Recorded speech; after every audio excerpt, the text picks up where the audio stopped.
A, B, C, D. 1, 2, 3, 4.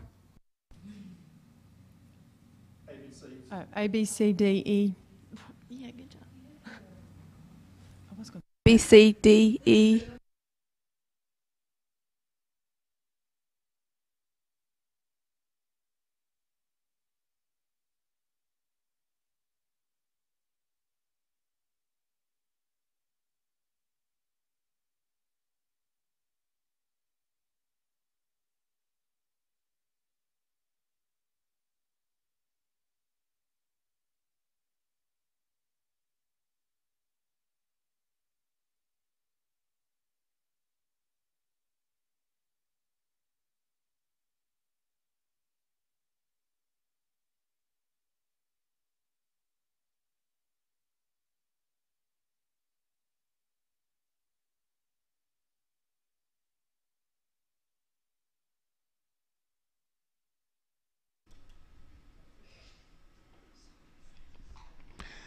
And good morning and welcome to the second, we'll call it the second annual, since we did have a first last year. Don't know about a third from the conversation that we've had this morning, but gathering of the fall sports coaches of the four Columbus County high schools. We have given the football coaches a couple of days in front of the press in Fairmont and down in Wilmington yesterday, so we thought it was only fair that we recognize everyone else, because we know that volleyball, tennis, soccer, cross country, everyone else works really hard in their sport as well and deserves some time in front of the camera to promote their programs. One thing that we do a little differently than the football people do, though, is we ask the coach to bring a player so we can get their perspective on the upcoming season as well.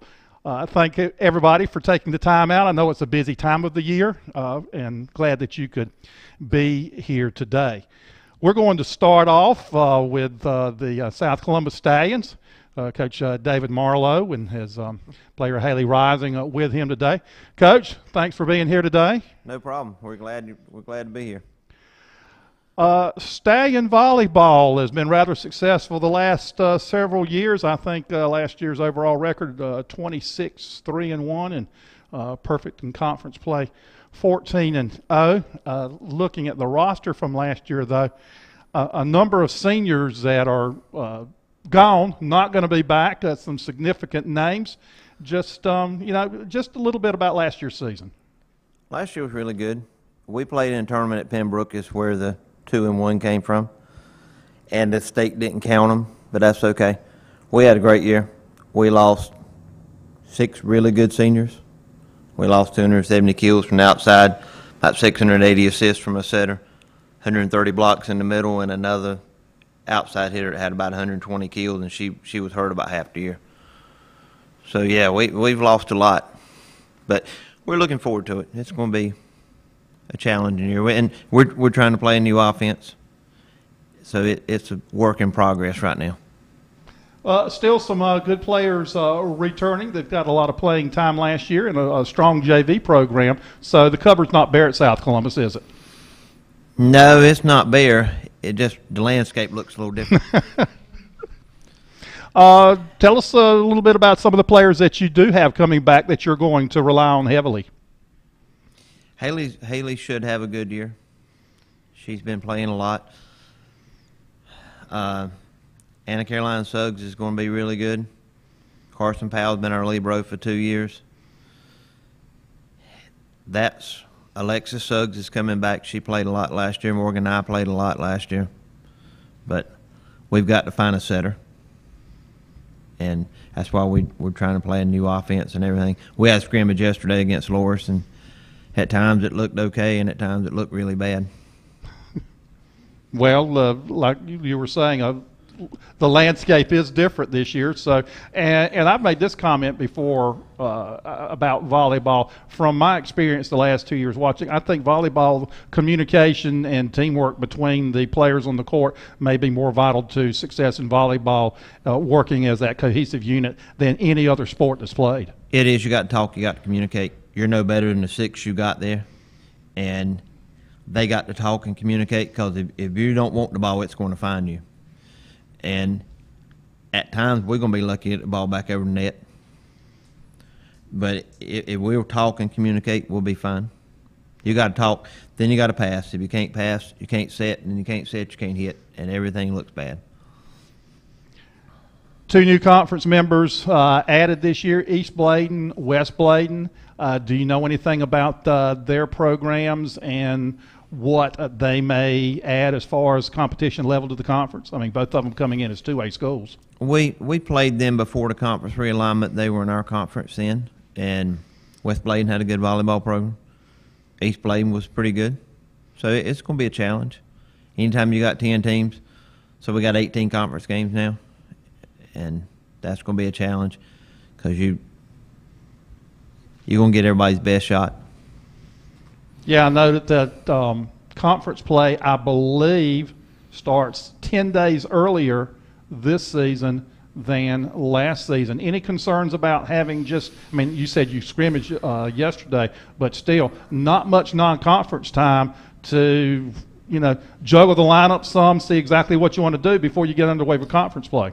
No, we have 24 matches scheduled, have an endowment game scheduled, but we got a match next week with Lumberton, and there's going to be 4 weeks during the season we play 3 matches a week. Okay. And in the past, that's worked very good because I thought it's helped us getting ready for the playoffs and everything. And our girls they'd rather play in practice. I think most athletes would agree with that. Yep. So we play on Monday, Tuesday, and Thursdays. Usually we're okay. We try to stay away from Wednesdays. We're still in the Bible Belt. But at times we do. Our principal frowns upon it, but at times we have to. Exactly, yeah.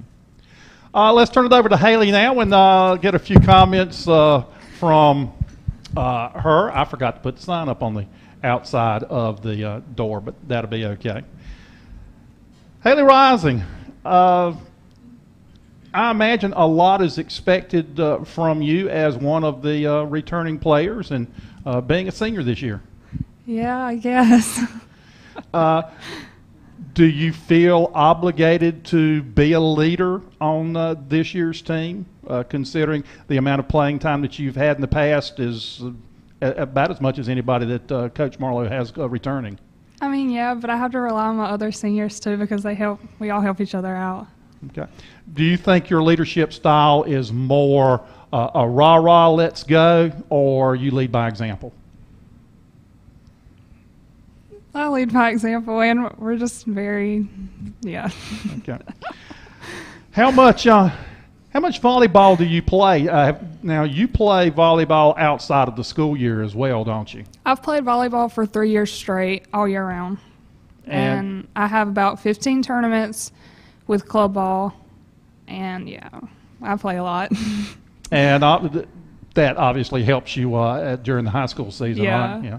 Other members of your team play year-round as well, or most of the year? A lot of our girls play softball, and that's what they really like to do. But Roxana Bryant plays volleyball, and Carson played 1 year. So we've all played, but yeah. What are some of the positives that you get from playing volleyball, being involved in the team sport? You kind of get a second family, and sometimes we really want to kill each other, but at the end of the day, we're all there for each other. Yeah, and that was kind of the point I was making with Coach Marlowe, that communication in volleyball is so key. And let's face it, sometimes in high school there can be some petty jealousies that develop among even the closest of groups, and you just have to learn to put that aside when you go on the court if you want to be successful, right? Yes, sir. Does that ever happen some where off the court you're not getting along so well, but on the court you can put it aside? Oh, yeah. That happens all the time. Okay. All right. And I've got to ask you, who's the best singer on the volleyball team? You were wanting to sing earlier in case you didn't answer, so I wanted to ask you that question. We all have pretty good voices. Okay. Oh, yeah. All right. About who's the funniest? Kayla was singing yesterday before the game, so I'd have to say her right now. Okay. And let's And I promised that I would ask this question since I sent it out. If you were a tree, what kind of tree would you be? Palm tree. A palm tree. Any reason for that? I like the beach. Okay. All right. All right. Thank you, Haley. Let's Thank move on you. down now to West Columbus. Coach Heather McPherson, along with KK Horne, joining us today. West Columbus last year, I believe, 5-14 overall, 4-10 in conference play. And while that record may not be impressive to someone without knowledge of what has gone on in volleyball at West Columbus, I think the Vikings took a big step forward last year. Coach, would you agree with that? We definitely did. We went from winning nothing to winning 5 games. So it was a big jump for us last year. We're definitely the underdog, and we've got a lot to show you this year. A couple of players I know that were a big important performers for you last year. Laramie Whitehead, Peyton Sasser, no longer they have graduated. Who are some of the people that you expect, in addition to KK, that are going to step up and play major roles for the Vikings this year? Well, we still have some big hitters. We've got Anna LaTiffany, and, of course, our KK Horne and Willow Stackhouse. And we still have our starting setter, Lexi Bowen. Okay. How do you feel that and you're in the position where you're one of the 3 1A schools, and the majority of the conference is 2A schools, and you've added 2 more 2A schools with East Bladen and West Bladen. Do you know much about the West Bladen, East Bladen programs and what they may bring to the conference? We've played West Bladen the past few years as our non-conference games, but we know nothing about East Bladen, so it'll be interesting to add them into the mix. Who do you have non-conference? I know there's 18 conference matches, so kind of hard to fit too many non-conference games in to fill out the schedule, wasn't it? Well, we are in the Black and Gold tournament next Saturday, but I think some of our fellow conference people are in it. I know Whiteville and Fairmont are also in it, so we're going to play some conference/non-conference. Gotcha. Okay. Is there anyone from a coaching aspect that you kind of take some ideas from, or has there been someone that influences how you prepare a team and work through practices, that type of thing? Well, Keith Ransom taught me everything he knew before he left, and so it's just me, and we look to my assistant, Caroline Newman. I wanted to mention, too, with all the rain that we had yesterday, that West Columbus is the only school that I'm aware of that's had a volleyball match rained out. And that was back during Keith's days as the head coach. Yes, I think it was actually, I think it was supposed to be at Whiteville. The air conditioner or something broke and had water in the floor. Well, there was even before that, there was a leak in the West Columbus gym at one point in time. It doesn't surprise me. That rained Yeah. the match out as well. What kind of numbers have you had? I didn't ask Coach Marlowe this, but I don't have to ask everybody the same question. So what kind of numbers have you had turn out for volleyball? I know we had around 30 show up for tryouts. We kept 20. So there's 9 on varsity and 11 on JV.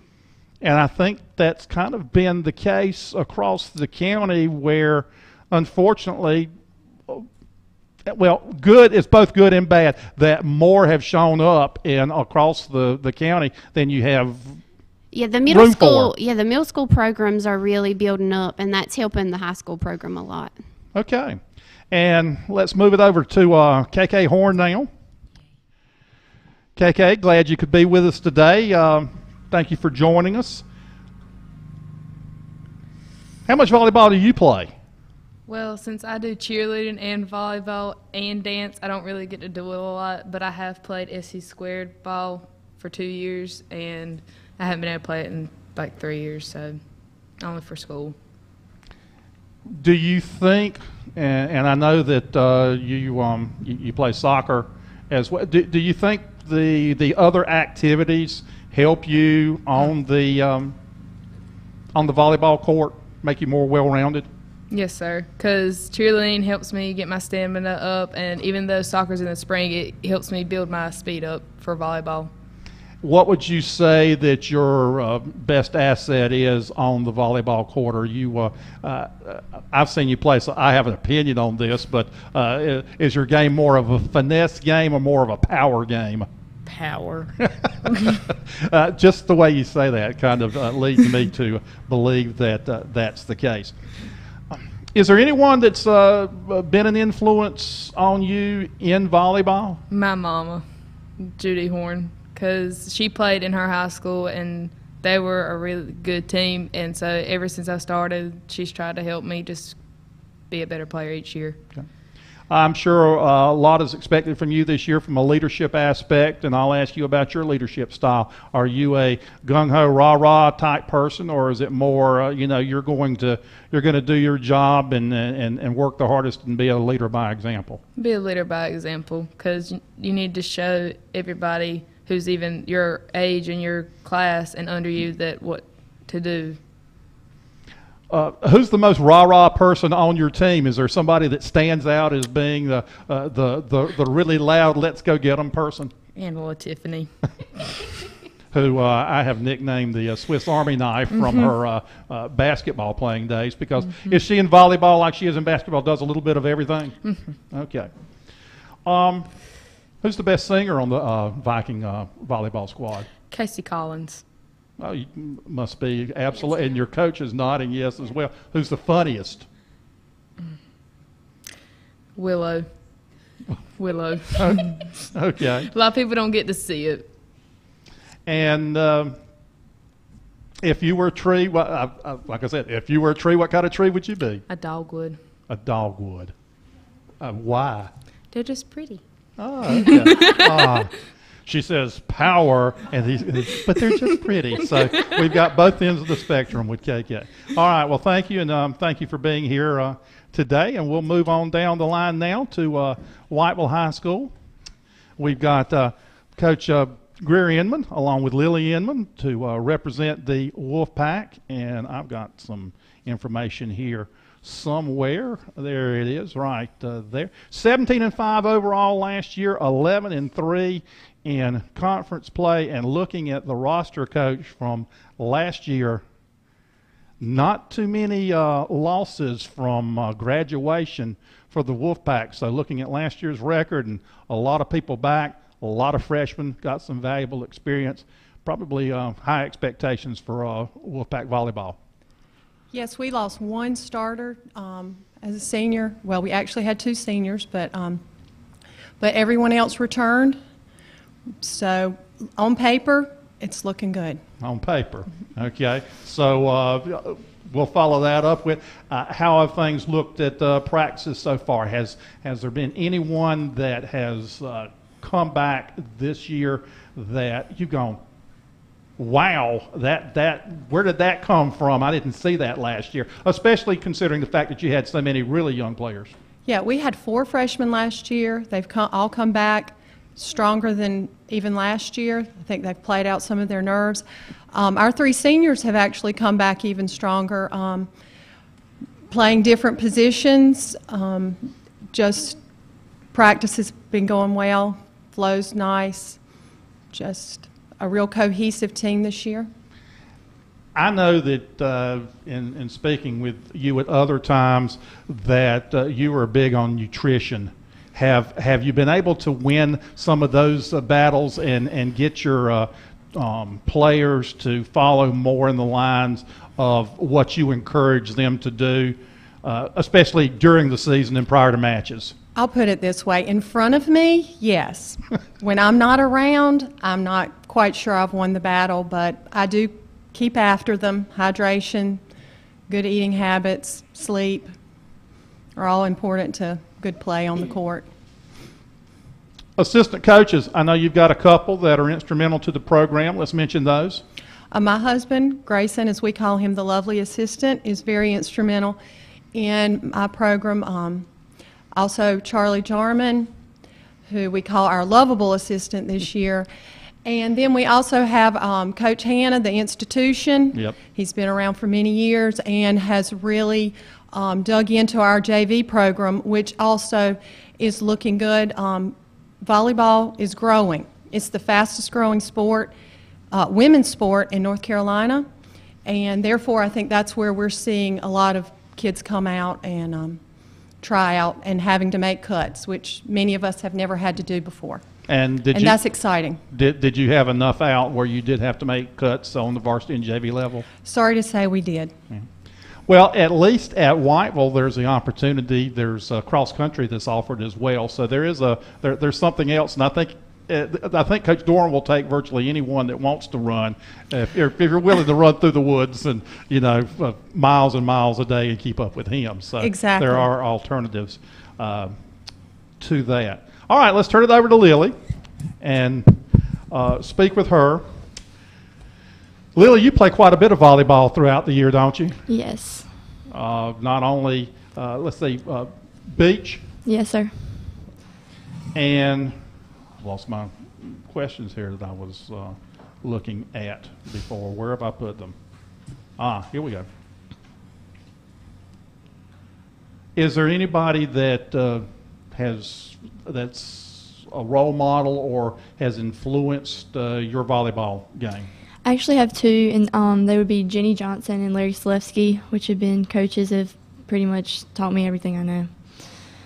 And going back to what your mother, Coach Inman, said, that I mean, Charlie Jarman is an assistant that works there, but Charlie and Jenny Johnson, even though somewhat associated with the South Columbus community, have really, I think, worked to just help volleyball improve, explode, I don't know exactly the word to use, across the county, because their primary focus is to promote volleyball, doesn't matter what school, correct? Definitely. Okay. Leadership, or you think that's, you were probably in one of those roles last year, because with only 2 seniors on the team, and Grace was the one that primarily played. So a lot of times you may have looked around and you were maybe the oldest player on the court and had to have some leadership roles last year. Leadership style, are you a rah-rah, gung-ho, let's go, or you just play your game, work at it, and hope everybody follows your example? I'm like both of them, because I mean you got to keep everybody hype, and then you got to show them what you got to keep them together and get their spirits up. Okay. Communication among the 6 on the court, is that? Asked Haley about that. I said sometimes, and I'm not going to say female specifically, because males can not get along just as easily. But with volleyball, it's a key component to communicate. Is that a pretty simple thing to do? No matter what's going on the off the court, to put it together and play as a unit on the court? For the most part, it's pretty easy, but I mean, everyone has people they don't get along with, and if they're on the team, I guess you just got to suck it up and, play with them, talk to them, normal. Yeah, it's tough, but you got to do it. All right. Who's the best singer on the old Wolfpack volleyball team? Definitely Maggie High. Okay. Who's the best dancer? Probably Marquasia Smith. And if you were a tree, what kind of tree would you be? Either a fig tree or a river birch. Well, so far we've gotten different answers from everyone.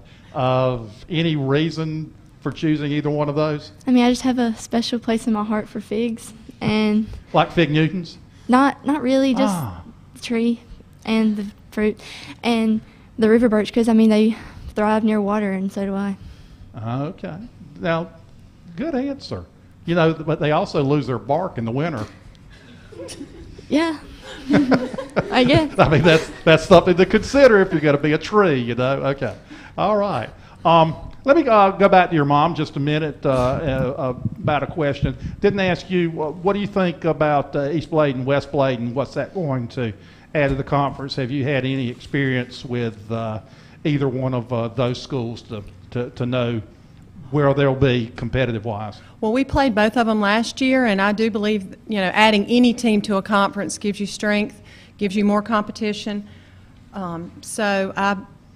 It's a good thing, but like I said, every game counts, so we'll just step up when it's time. But I think it'll add, a good point to the to the conference.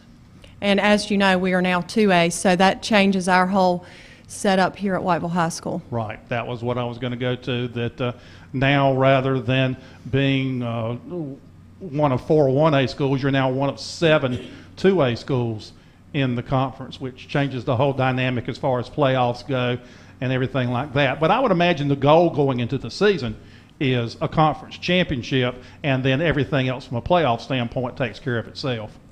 Well, our goal is to win one game at the time and get better one game at the time.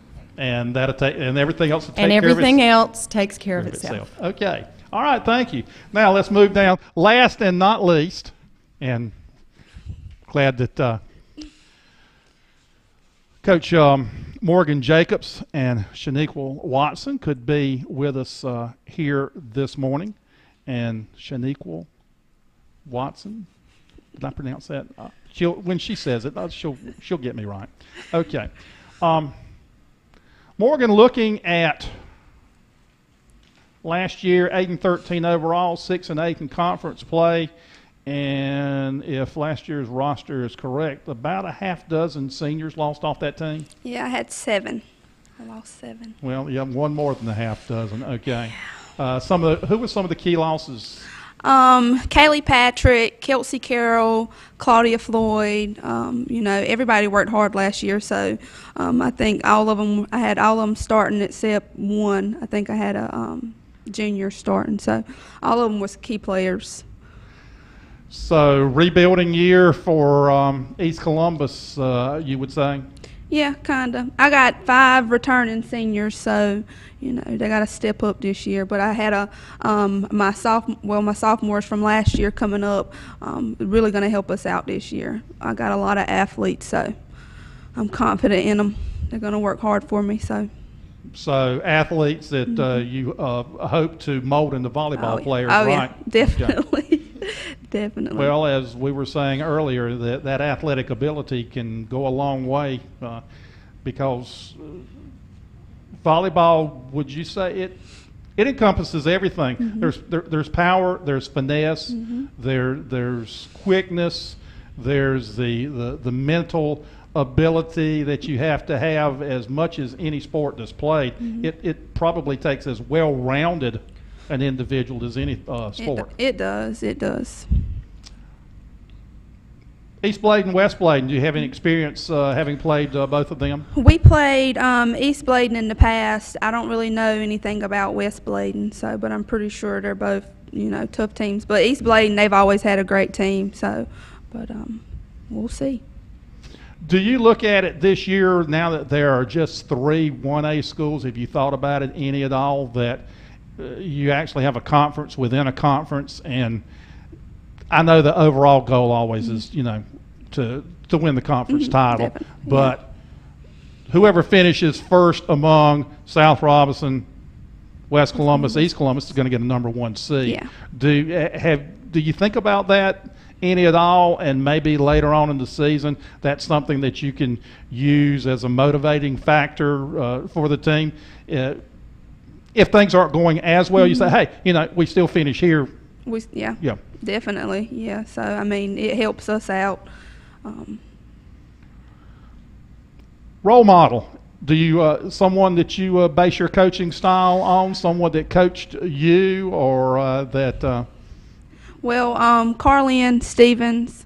When I started, I coached under her, and that's pretty much where I learned everything from. So she taught me and coached me in high school. So, yeah, she pretty much taught me everything I know. Any players that have returned this year that you've seen in practice that have really just made you go, wow, they have really, big step up from last year? Any individuals that you'd like to point out at this time?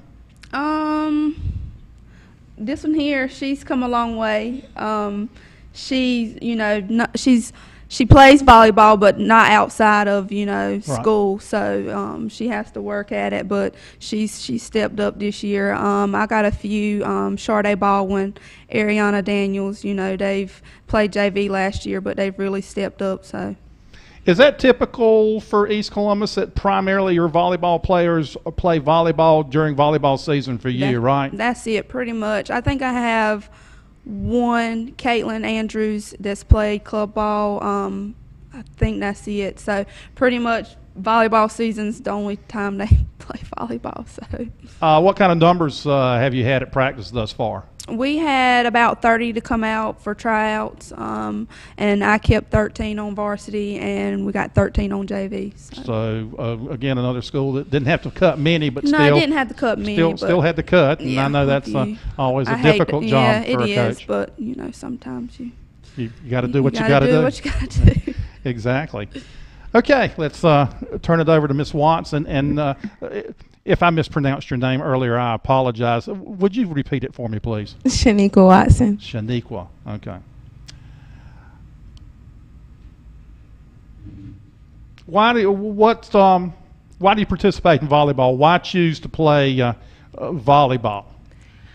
I chose to play volleyball because when I was in the 7th grade, I went out and tried out for the team, and after tryouts, he called us in the back and he told us, he said, you know, you did not make the team.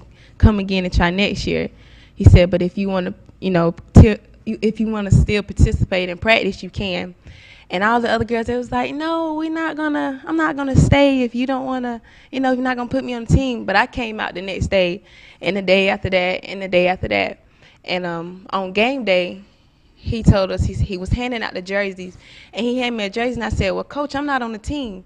And he told me, he said, any player that's willing to work as hard as you deserve a spot on the team. And after that, I've been playing volleyball as hard as I can and giving it my all. Well, that is an outstanding story and a good lesson for a lot of other middle school students to, you know, we'll pass out the handkerchiefs in a moment to the people that have taken that to heart. But that's fantastic. Any role model for well, not just volleyball, but someone that inspires you from a sports standpoint? It would be Mr. Segeri, and that was the coach who really let me know, like, this is what I wanted to do. And it's not, when I play volleyball, I give it my all regardless of who else is on the other side of the court. It's what I want to do. Right. And you've given us a positive. What are some of the positives you get from being part of a volleyball squad where cohesiveness is so important, like we've talked about? Well, I mean, when we're really out there, and I know we may not be like the best, but when we're really playing as a family, it's the memories and everything that we have after it's done. Like, I could look down at my family and say, well, I played that sport, or I did that. You know, I know what you need to do this. I can say I did that. That's why I play. Morgan, I think it goes without saying that she's probably on the court going to be one of the leaders, both by example and vocally as well, right? Mm-hmm. Yeah. Do you enjoy the leadership role that you're expected to have this year? Yes, sir. I'm not really surprised that that's your answer. Who's the best singer on the East Columbus team? Sade Baldwin. And yeah. Who's the funniest? Keishiana. Okay, that looks like those go without a doubt. Let's go back to Coach Jacobs a minute. I want to make sure, and I don't think I have asked everyone this. I know I asked Coach Inman. Any help that you have, any assistant coaches or anything, we want to make sure that anybody gets the recognition that they deserve as well. Courtney Rabin will be my JV coach this year. She'll be new, so this will be her first year. And I have Elena Freeman helping me too. Okay. That's it. Mm-hmm. All right, good.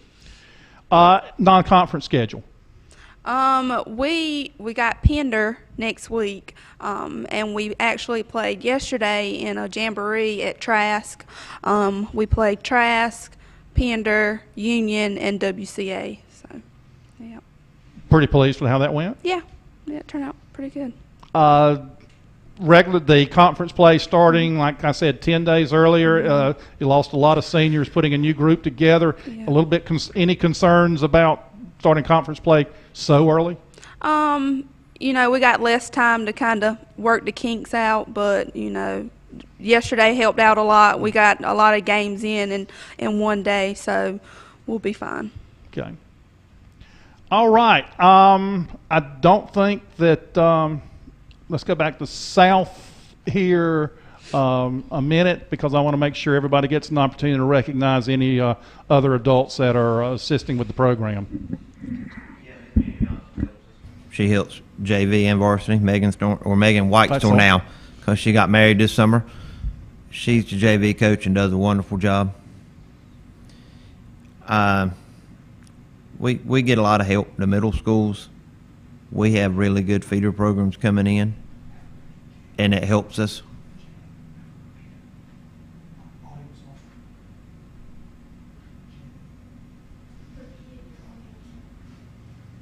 Would you repeat your coaches again? Okay. Miss Jenny Johnson helps with JV and varsity. Megan Whitesell is the JV coach. I think the JV program's won 7 or 8 conference championships in a row. So she does a really good job with that. Middle schools, they do a great job. The 3 middle schools that are feeder schools, they all do a good job.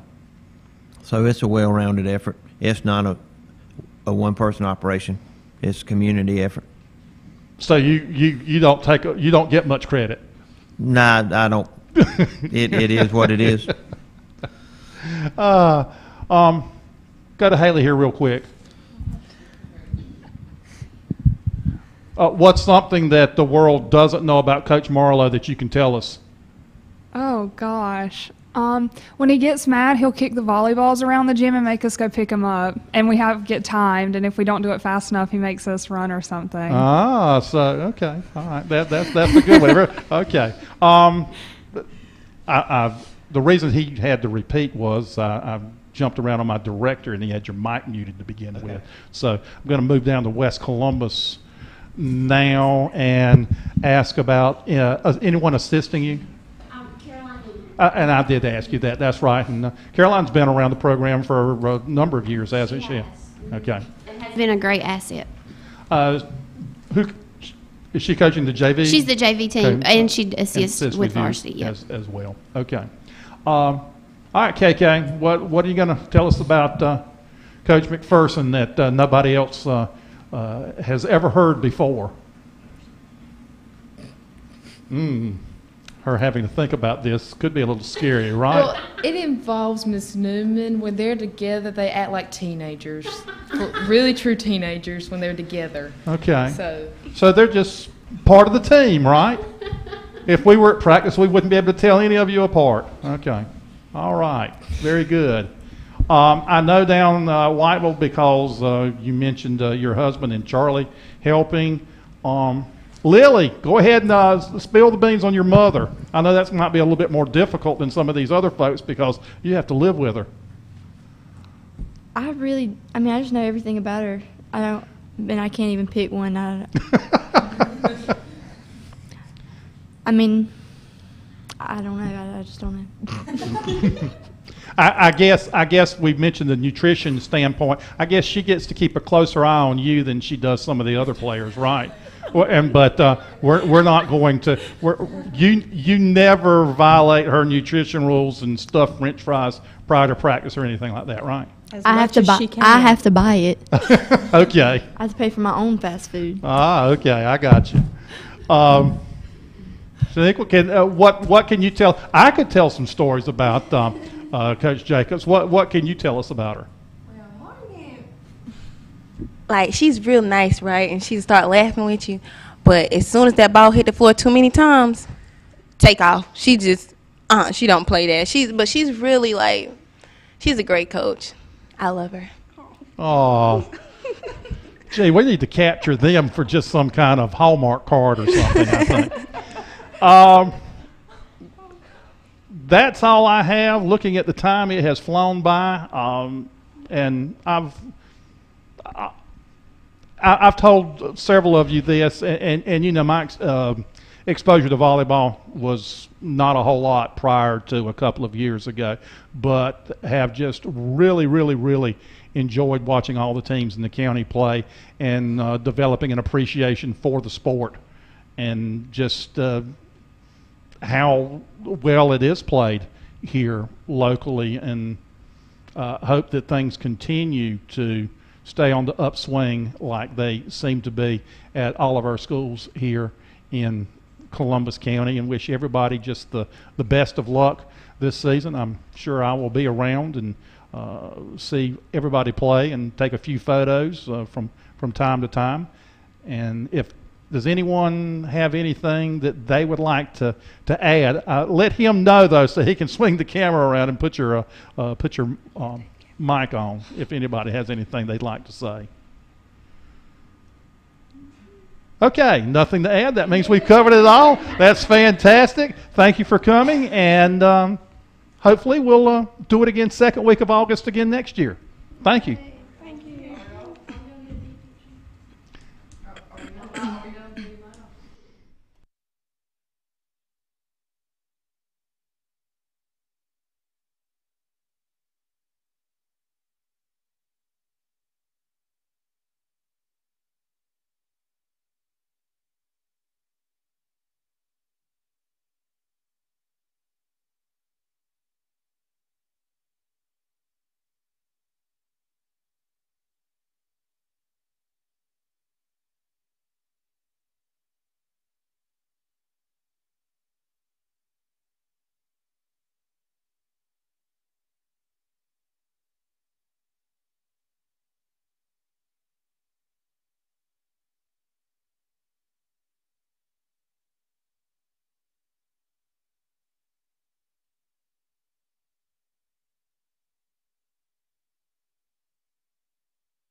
And hello again, everyone, and welcome to our second gathering of the fall sports coaches. This time we have the girls' tennis, not boys, as I mistakenly put out in something that I sent out earlier. But as I told the volleyball people, I thought it was very appropriate that we recognize all of the fall sports that are taking place. I know this point in time, the football coaches get a whole lot of press time and in front of the cameras and everything. And you people work just as hard at your sport as they work at theirs. Theirs may be more, it's not maybe, theirs is more visible, but that doesn't mean that you don't work any harder and that your athletes don't prepare just as hard as they do, and have a lot of success here in Columbus County with our tennis programs.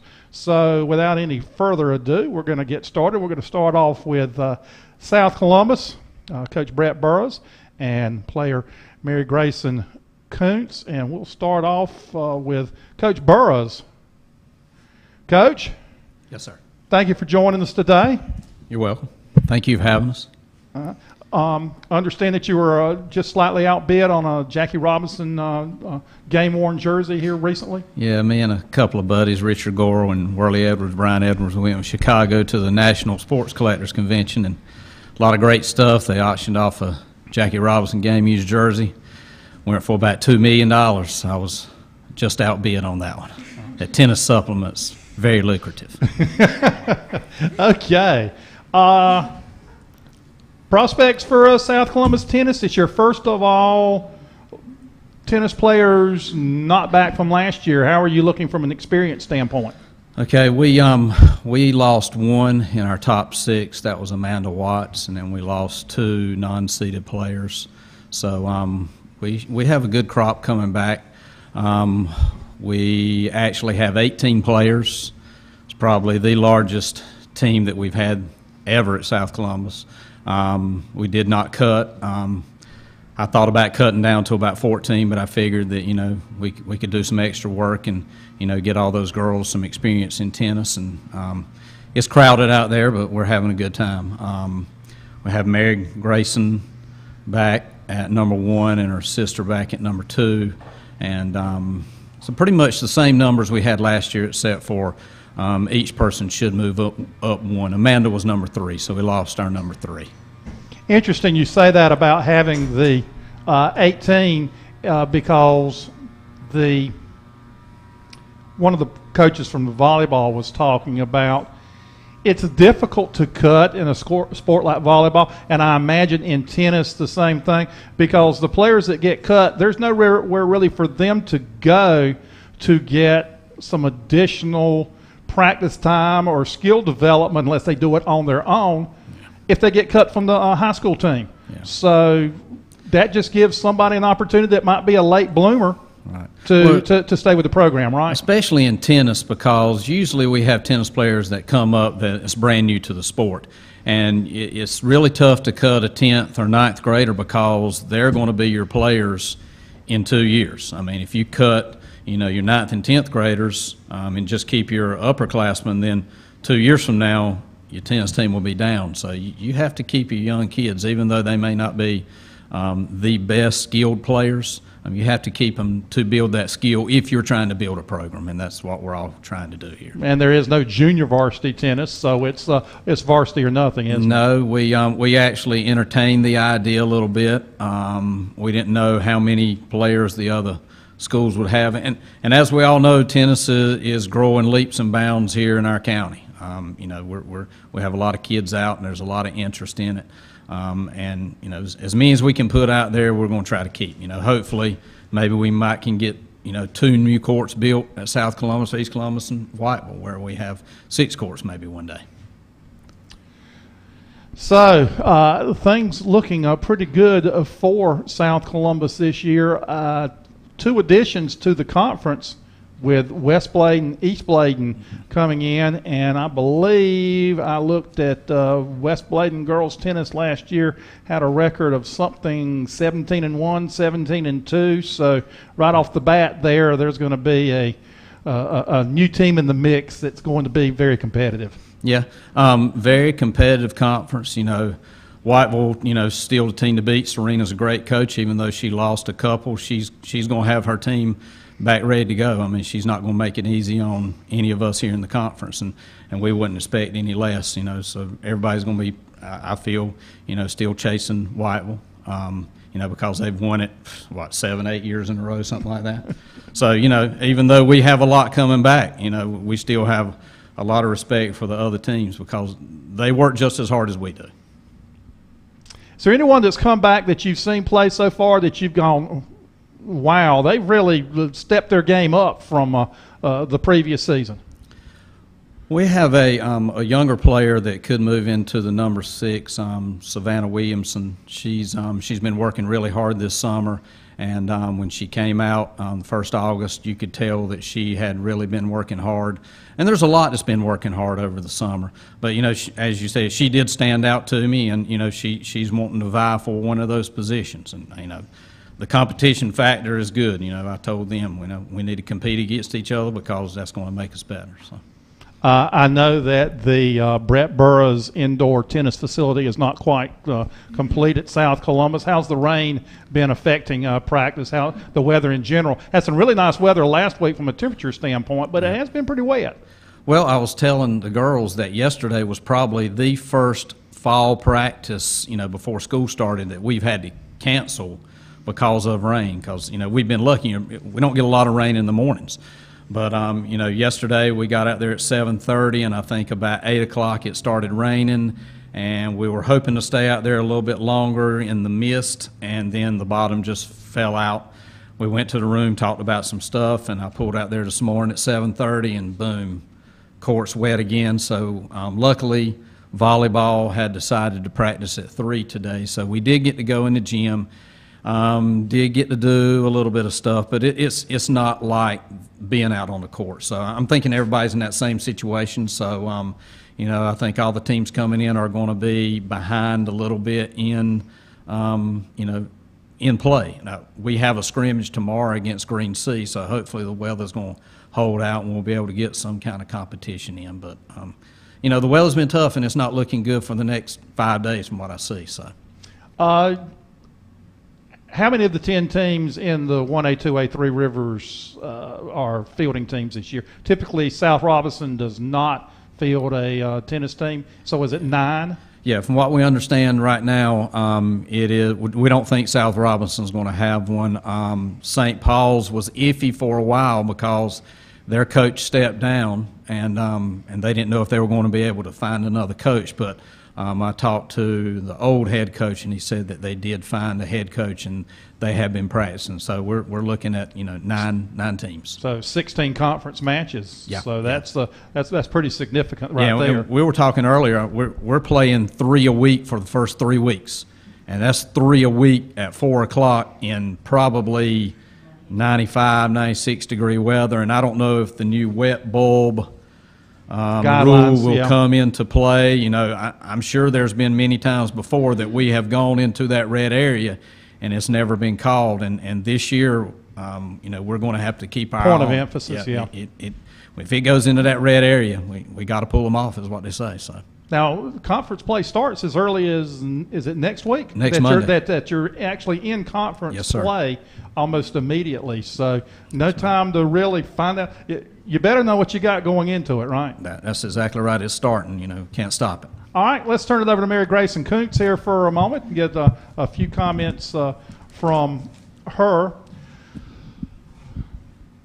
You come from a tennis family. Yes, sir. I've known your dad since he was a small person. Mm-hmm.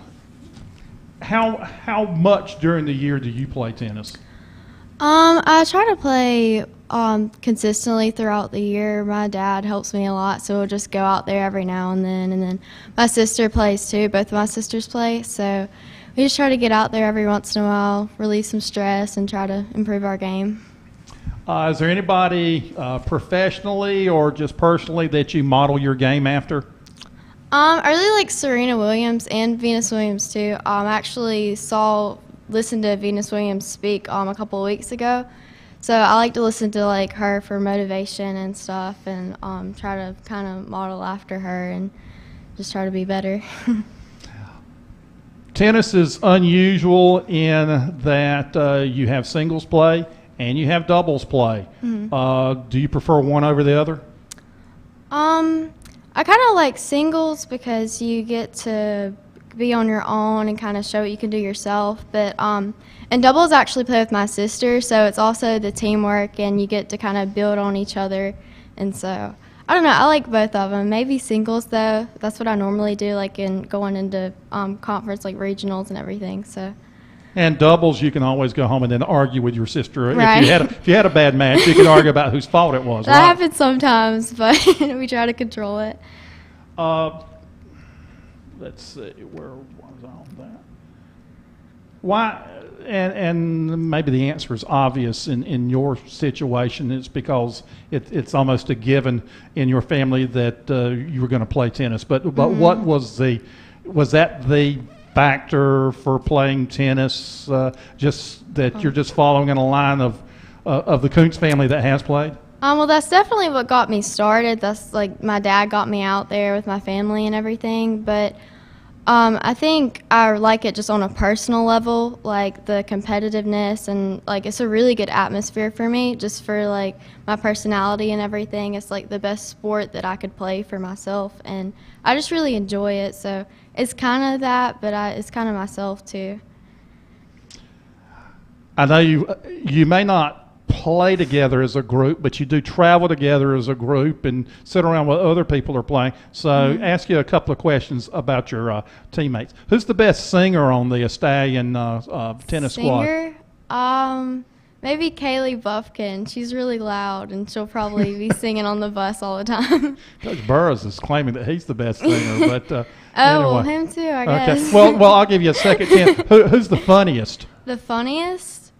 Coach Burroughs tries to crack a lot of jokes, and he thinks he's funny. He thinks he's the funny. Okay. All right. So you get style points there for being funny, there for cracking on him. So that's good. All right. Let's thank you, and thank you. We'll come back with more in a moment. Let's move down here now to the Whiteville Wolfpack. Coach Serena Smith, joined by her player Kaylin Baldwin. Coach, Kaylin, thank you for being here today. Thank you for having us. Coach Burroughs down there, singing Wolfpack, the praises of Wolfpack tennis. It has been successful for a number of years. In fact, I even hearken back to the days when my stepdaughters played, and their big rivals were West Brunswick. And it's funny to hear him say that St. Paul's is struggling to have a team because back in the, I'm telling their age now, but back in the mid-'90s, St. Paul's was a power in two-way tennis. So anyway, how do you feel about hearing that you're that year in and year out, you're the team to beat? Well, we're definitely gracious and appreciative, but we also know that we're rebuilding this year, so we don't take any other team for granted, and we know that our conference is a lot stronger this year. So, every match, you just got to go out there and play your best and hope that you can get a win. Now, you lost from your top 6. You had how many graduate? I graduated 3. Okay. And who were some of the players, obviously, Kaylin, that you have coming back that you expect to step up? Well, of course, have Kaylin Baldwin coming back. She was in the top 6, and Bailey Barnhill.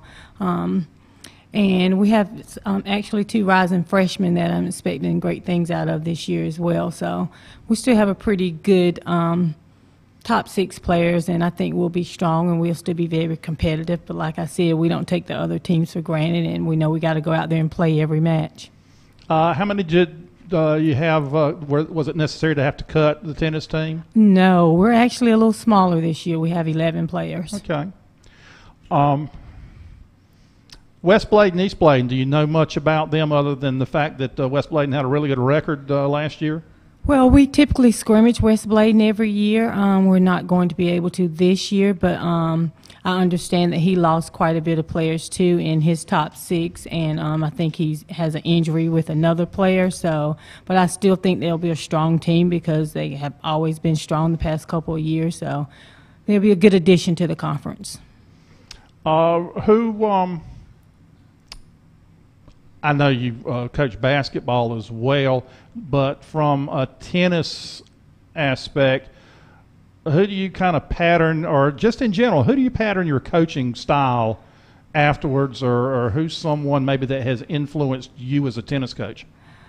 Wow. Well, I actually became the tennis coach under kind of unique circumstances. So I didn't know a lot about tennis when I started 6 years ago, but Becky High, she's my assistant coach. She has really helped me a lot, and so I learned a lot about the game from her. And I've just been going to clinics and things and watching different YouTube videos to make myself better. But as far as a coach, I can't really say, or anyone out there in the tennis world that I've patterned myself by. I've just learned a lot from Becky High, and I'm just appreciative for what she's done to help our team out. And I think that, as unfortunately in an area like Columbus County, you don't have the country clubs where you have the tennis pros and whatever, and not a lot of people on staff necessarily that have a significant tennis background, where a lot of times people get thrust in the situation that you say you were in, or Tara was in a few years ago, or Shelley Britt from West Columbus was in. And Brett, I'm not quite sure about your situation with tennis experience prior to coaching it, but it seems like that is the case more often than not, and I think you're all to be applauded for how well you've handled it and how well you've developed the programs. Thank you. I've actually grown to love it. Exactly. It's one of those things where I'll use my soccer experience. I had no interest in soccer, but once I started actually going to matches and watching it and following it and understanding it more, I've actually grown to have an appreciation for it. But I go back with Whiteville tennis to before the tree was cut down there on the campus, and that's where I set my chair up because my daughter wouldn't allow me within 50 feet of the court, so she could hear me groan. Let's move over to Kaylin and get a few comments from her. I know that you're involved in other sports as well as tennis, but how much tennis do you get to play throughout the year? Well, of course, in the spring I play soccer, which takes up about 3-4 months. But from, I'd say, June to December, I steadily play tennis because we start workouts in the summer. And, of course, you don't want to go to workouts rusty, so you start practicing on your own. And I have tennis lessons. And sometimes in the spring, I'm just like, I want to go play tennis for a change of sport, I guess. So I say I don't play it year-round, but I play it consistently, like Mary Grayson said. And I think springtime, you're also the goalie on the girls' soccer Yes, squad sir. as well. So the tennis just kind of gives you an outlet from that from Yes, time to sir. time. Okay. Role models from tennis, anybody that in the tennis that you would like to play like, pattern your game after? Well, honestly, I don't really watch that much professional tennis. I didn't know nothing about the sport when I first came into it, so I just kind of learned on my own. So I can't really tell you. I don't know that much about professional tennis players. Okay. That's good enough. That's just a good, honest answer is all we were looking for anyway. What are some of the positives that you get from playing tennis? It's definitely one of the funnest sports I've ever played, probably the funnest. I wouldn't give it up for like any other sport, but I think one of the big positives is it's just a stress reliever, like Mary Grayson said. It's like such a peaceful sport, but if you get like a good hit or you're doing really well, it's just like nothing else in the world. So, yeah. Prefer singles or doubles? I like singles better because you can rely on yourself. And in doubles, if your teammate's doing bad, it's like you can't really depend. You can't depend on them, but you can't really determine how they play. So in singles, it's like you can tell yourself, you got to do this, you got to do that, you got to get your head out the gutter. So you just can rely on yourself more in singles. Okay. And I'll ask you, who's the funniest person on the tennis team? When you asked me Grayson, I was like, oh gosh, our whole tennis team is funny. But I think Lindsay Dallas, without a doubt, is probably the funniest person on our tennis team because she's just always cracking jokes about something, and she has such a great personality. So I think Lindsay is the funniest person. All right. Okay. Let's move on down now. Last and not least, as we changed up the order this year, didn't make Coach Williamson go first. Thank you. Coach Tara Williamson and Grace Anna Sessions representing East Columbus. And Coach, what Coach Smith said reminded me of you because when you took over the tennis program at East Columbus, how many years ago now? 4 years. It was your first coaching experience, right? Other than some volleyball in middle school. So, but tennis, yes. But tennis, yes. So yes. You were as much of a novice as the many of the players were, right? Absolutely. But you've grown to love the sport? I have. I don't want to give it up right now. Ask me next year, but right now, no. I have grown to love it. The girls and the boys both have taught me a lot. Especially the girls, because that's who I started out with, and so if it were not for them sort of giving me some of their own lessons, I don't think I would have known certain techniques for the backhand or forehand. I also had some friends that had the Wii, and believe it or not, learned a lot from that. YouTube videos, like Coach Smith said, are very helpful, very useful, and if you will take the time to actually read the rules book. That's very helpful also. Speaking of which, is there not a significant rule change this year as far as assistant coaches being able to address players? Is that? Yes, there is. That actually is allowed this year and the changeovers, whatever? Okay. I think that we're right about that. Right, okay. Yeah. Losses from last year's squad. Two significant losses are our 1 and 2, which were our seniors, Hillary Jacobs and Haley Kennedy. So that's also a doubles loss as well. So we're going to miss them. They contributed a lot to our game. And if I remember correctly, I think Persephone Fuller down at 5 or 6, somewhere down, and there was had a pretty successful year as well. She was injured, so she didn't finish out our season. But when she started out strong. Mm-hmm. Some of the people you've got coming back and who you hope to elevate into those top 2 spots. I would imagine the young lady sitting next to you is going to be a key contributor. Absolutely. For now, she has 1. They have not been able to have challenges at this point. Number 2 is Sierra Bryant, and then number 3 would be Grace Anna's sister, Celie Sessions. So we do have the top 3 pretty much slated for now, and all 3 are really good contributors. So rain has been an issue with trying to get practices in?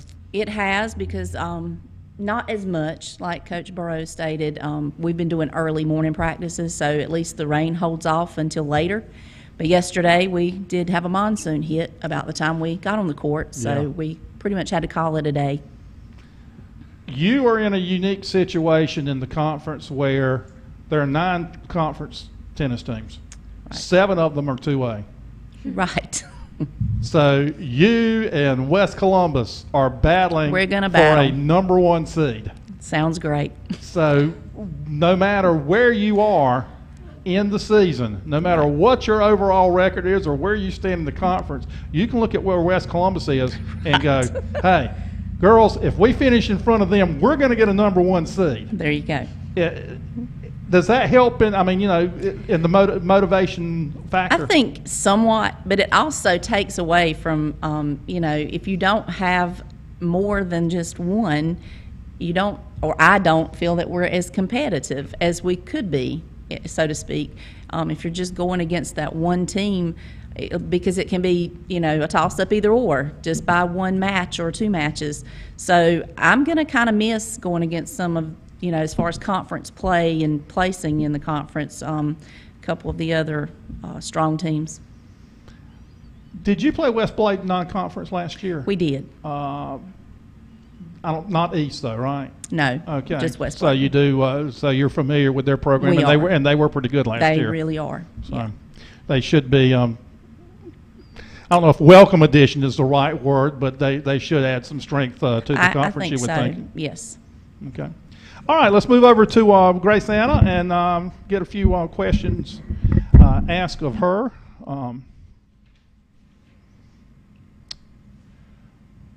Grace Anna, we'll start.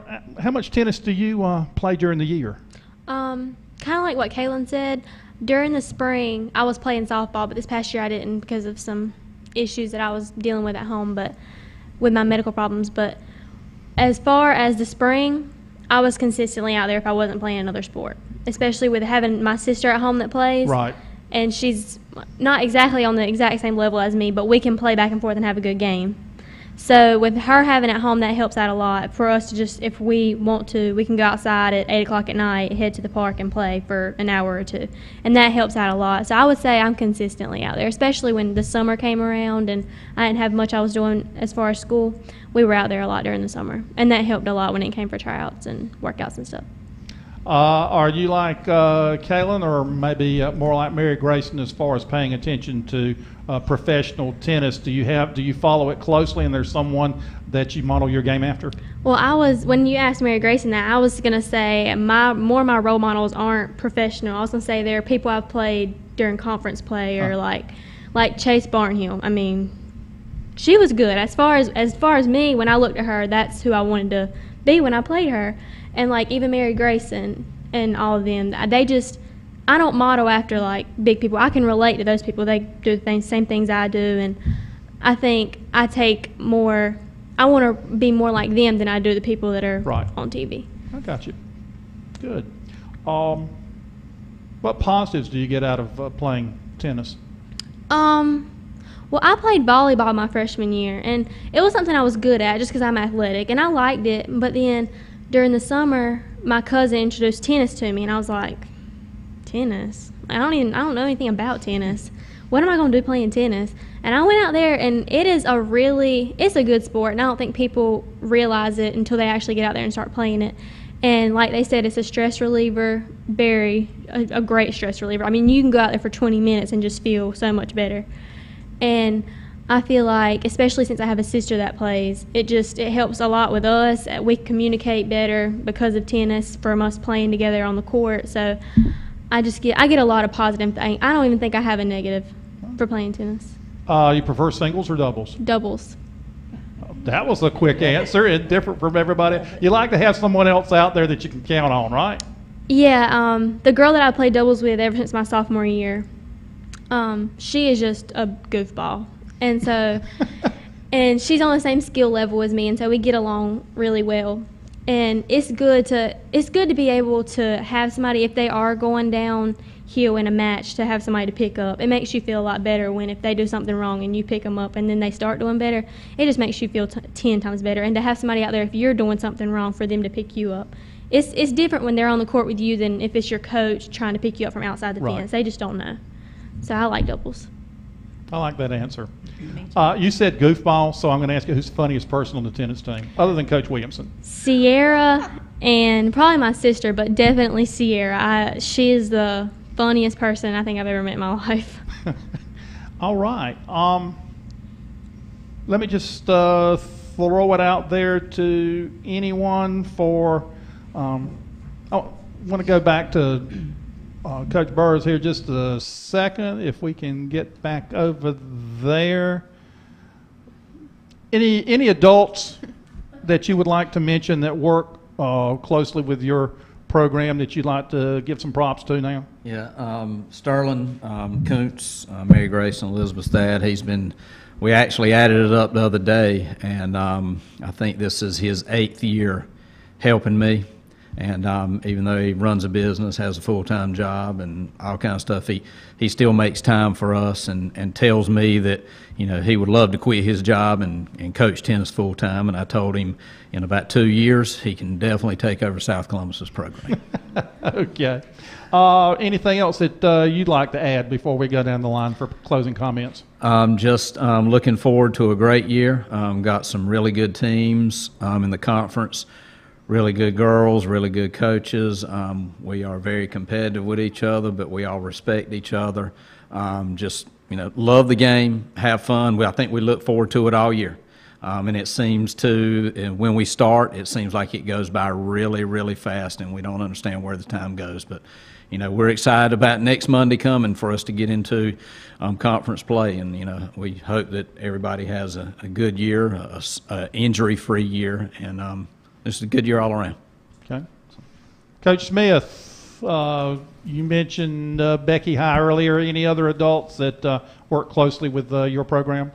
No, just myself and Becky High. Okay. And anything that you'd like to add before we close? Just thank you again for having us. We've enjoyed it, and we're just looking forward to a great season as well, like Coach Burrow said, and we just wish everybody here a great season and hope everybody have fun. Okay. And finally, we'll go down to here. Coach Williamson, are you a one-coach program, or do you get any assistants? I've flown solo for 4 years, and I have no co-pilots at this time. Well, it seems to have worked because I think that you know, East Columbus during your tenure there has represented the school well. Thank you. From a point where the program was pretty much non-existent. Right. To where it stands now. So I think that the tennis programs in the county are in very good hands with the coaches we have leading them, and with the young ladies that we have that are heading up the programs. And I'd like to thank everyone again for taking the time to be here today. Thank you very much.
And we'd like to welcome everyone to this afternoon, our third conference of the day, this time dealing with the boys soccer programs here in Columbus County. We'll go ahead and say that Coach Mark Edge at West Columbus does have an excused absence since his team is at camp this week. Otherwise, we would be penalizing him severely for not being here. After all the preparations have been made, and we've gotten tablecloths, of course, that correlate with the school colors, so he's off the hook for that. Wanted to give all of the, and I hate to use the word other, but I guess it's appropriate here, other fall sports an opportunity to say some positive things and shine the light on their program. This time of year, you know, primarily the focus is on football. You've got the BB&T Jamboree coming up. The Three Rivers Conference football coaches had a presser, for lack of a better term, Monday over in Fairmont. And just last year, we got the idea that, hey, other sports are contributing, other sports are working hard, and let's shine some light on their programs too. Said this, I think, the first group, but not the second group, that from a Columbus Cup standpoint, if you took one Whiteville varsity win in any sport other than football, because they only play one time, and reversed it with a South Columbus, took a win and changed it to a South Columbus win when y'all played each other, it would have tied the Columbus Cup for the school year. So it was that close in the competition, and really it's more your sports that have more to say about it, I think, than the football does or whatever. So that was one reason for starting the Columbus Cup, because we wanted the emphasis to be across the board, not just on football here in the fall especially. So let's thank you for being here. So let's get started, and we'll start off with South Columbus, Coach Andrew Rice and Jamie Harrelson along with him. And first start with Coach Rice. Coach, thanks for being here. I'm glad to be here. Thank you for having us. And you're a good person to start off with, because I know that you will converse, because during soccer matches you are non-stop communicating on the sideline. I almost get tired of hearing you. That is very true. I think sometimes that's a good thing, and sometimes it's to my detriment. I think for some of my players it's necessary, but I also know that sometimes it holds some of my players back, and instead of keeping them from being able to determine things on their own and play on their own, it can be a detriment to them sometimes. So that's where one place where I know that I need to grow.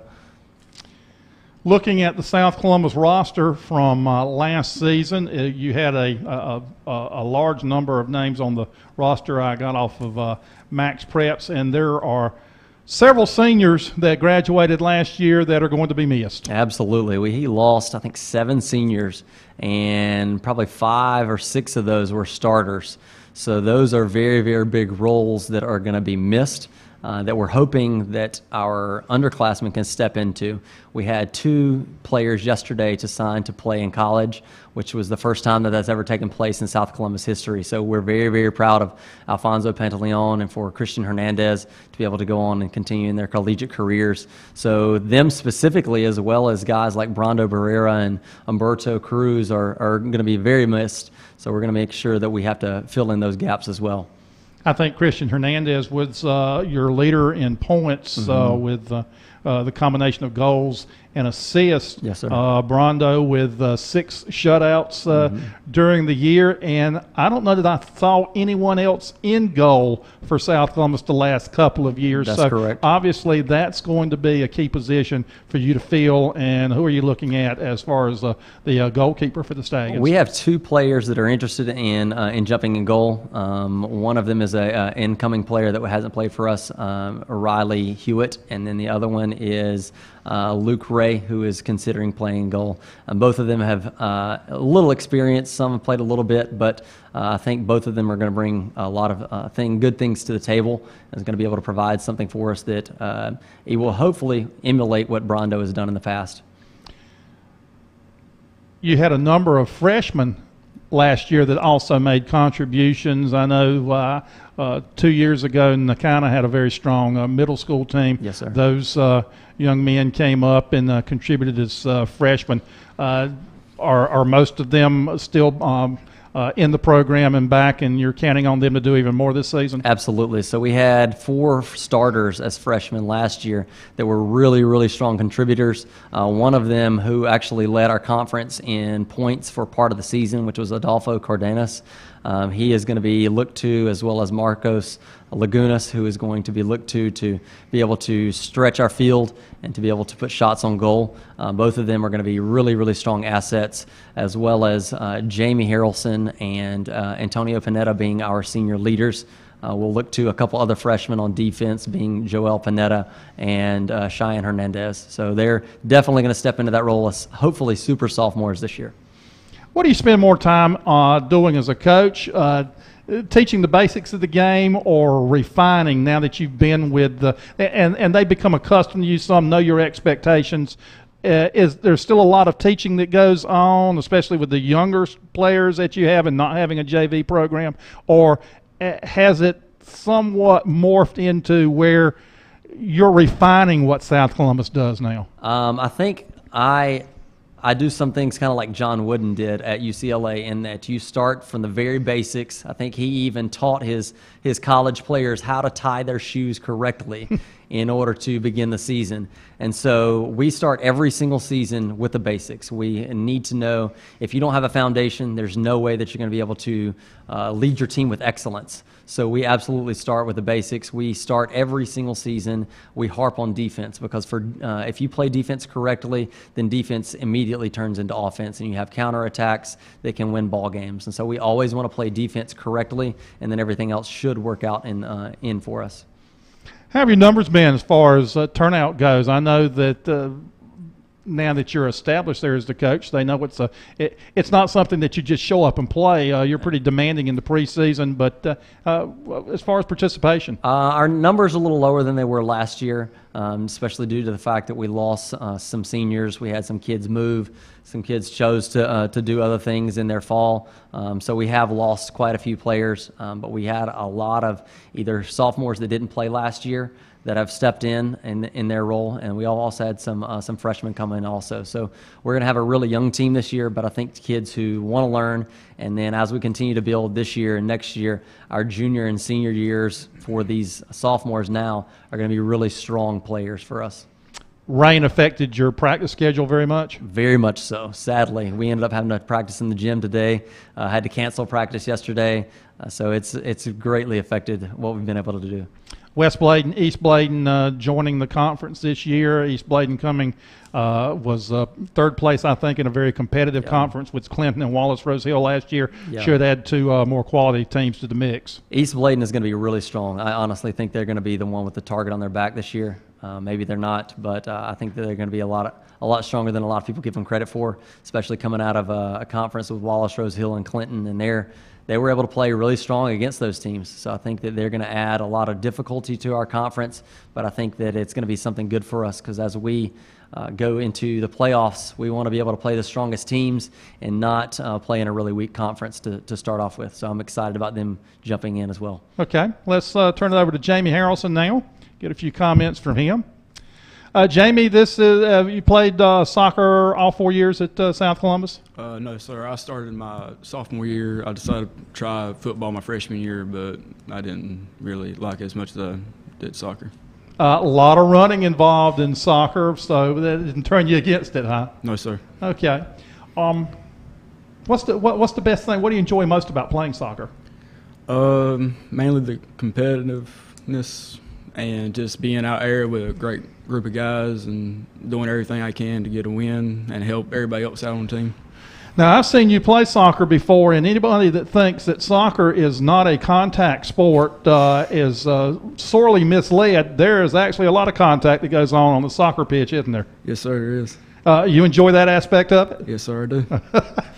Okay. Do you follow professional soccer, or is soccer to you more something that you're involved in it at South Columbus, and outside of that, not a whole lot of soccer interest?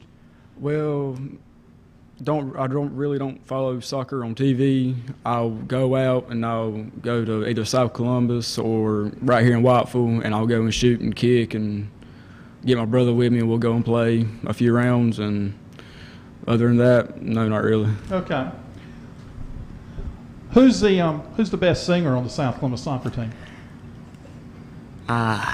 Nobody breaks out in song on the bus when you're going to away matches? No, sir.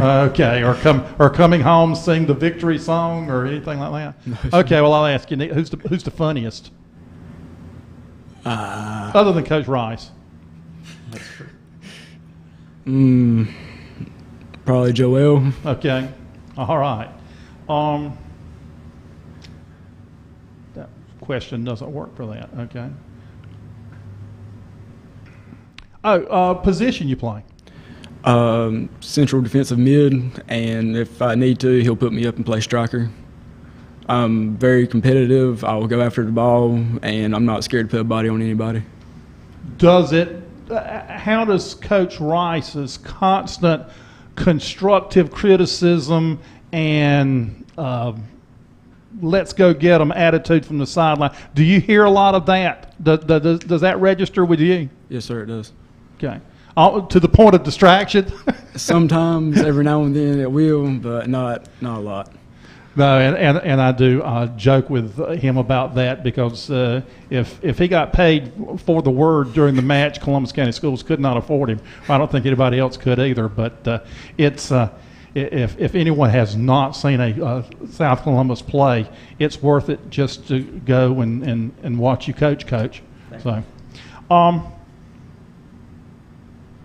okay, let's move down here to the Whiteville Wolfpack.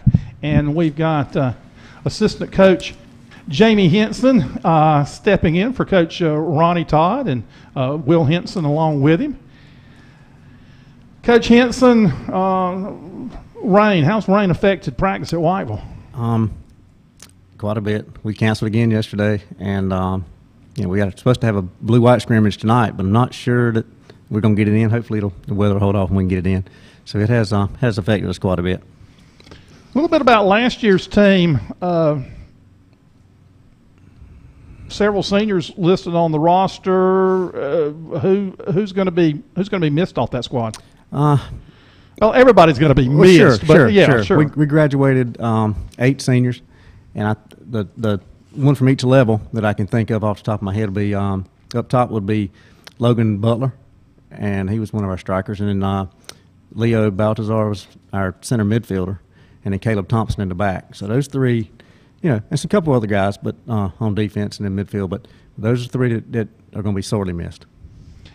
Now, with Whiteville, with a junior varsity soccer program, looking at the varsity roster from last year, it's primarily junior, senior, with a few sophomores scattered in. So the people that are going to be stepping in to those roles are primarily upperclassmen, right? They are. We lost 8 seniors, but we have 8 seniors this year as well, and I think 7 or 8 juniors. So that'll comprise most of our varsity. But these guys that are coming in have played JV, so they're more game ready, I feel like, than a lot of other programs, just because they've played more games, because we have a JV program. And this was mentioned, I think, during the tennis, where that helps the program development. It's just not for a particular season, but one season leading into the next season, when you can keep that balance like that and know, okay, yeah, this is a good group that we've got coming out, but we've got basically that number that's going to fill those roles. That's correct. Coach Gore does a really good job with our JV program, so we're fortunate to have that JV program to feed our varsity program. What's inspired you to give your time to the Whiteville soccer program? Well, way back when I was in high school, I played a little soccer. And so that constitute in Columbus County being a soccer guru. If you've ever, if you've played the game, if you've ever seen one or touched one, and you're an expert. So when my kids were little, Jamie, don't you want to coach? And not really, but you look around and everybody else takes a step back and you're left standing, and so you jump in it and you just get used to it and you just fall in love with it again. Is it easier? Has it been easier, and is it easier to coach your kids where you can actually say something to them from an actual coaching standpoint, or just simply be on the sideline and watch? I'd rather coach mine from the sidelines, or watch them from the sideline, not coach them, because when I say something, then I have to go home and all my family tells me, the grandparents tell me what I should have done and why didn't you do this and why did you pull them out and that kind of stuff. So anyway, it's hard to coach your own. Is there somebody in your background that you kind of model your coaching style after?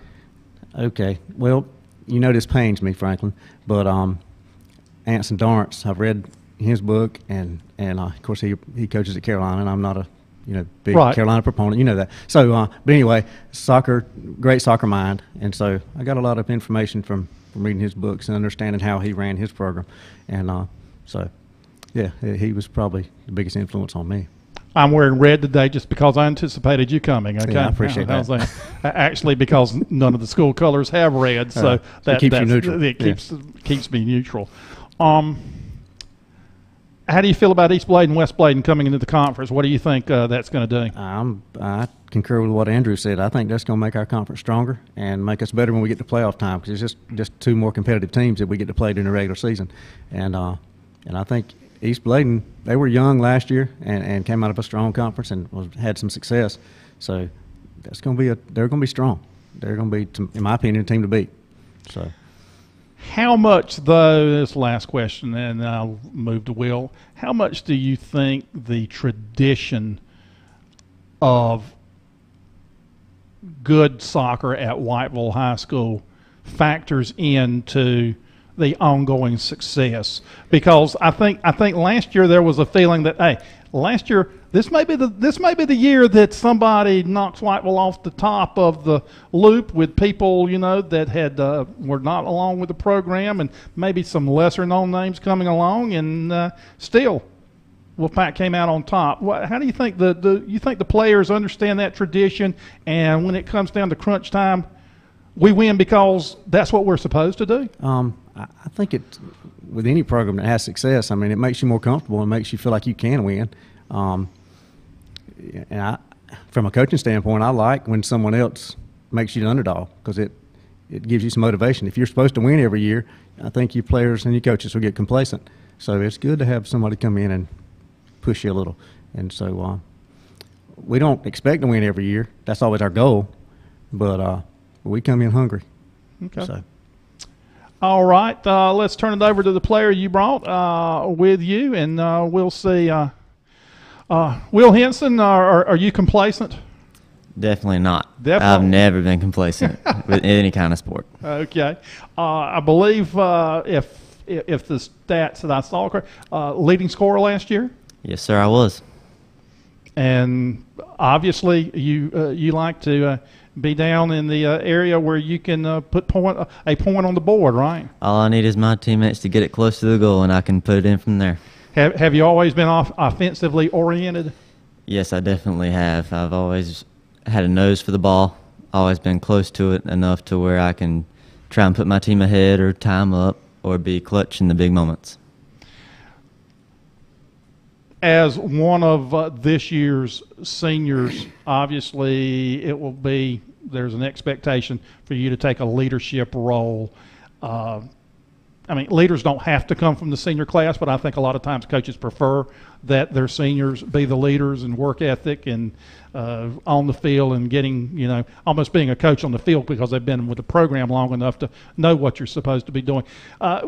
Would you say your leadership style is more by example, busting your butt in workouts and doing what you're supposed to do, or are you a rah-rah guy on the pitch and really, get after the guys, or you know, if they make a mistake, pump them up and everything, or maybe a combination of the two? What's your leadership style?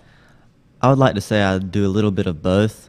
I like to lead by example, because if you do something wrong, you expect people to pump you up as well.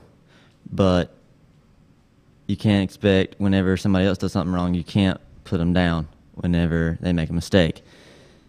I like to pump them up whenever they make a mistake, because it makes them feel better, and they're like, okay, next play. We definitely have a couple of players that like to be the rah-rah kids, as you like to say. Matthew Smith, yes, he's one of those seniors, and he did that same thing in baseball season. He definitely cheers on you for every single second of every game. You mentioned baseball. I know that you play quite a bit of baseball. How much soccer do you play outside of, or do you play any soccer outside of the high school soccer season? I don't usually play soccer outside of the soccer season, with school season, but I do play a lot of baseball outside of it. I played baseball all summer. Ever since December, I haven't stopped playing baseball, actually.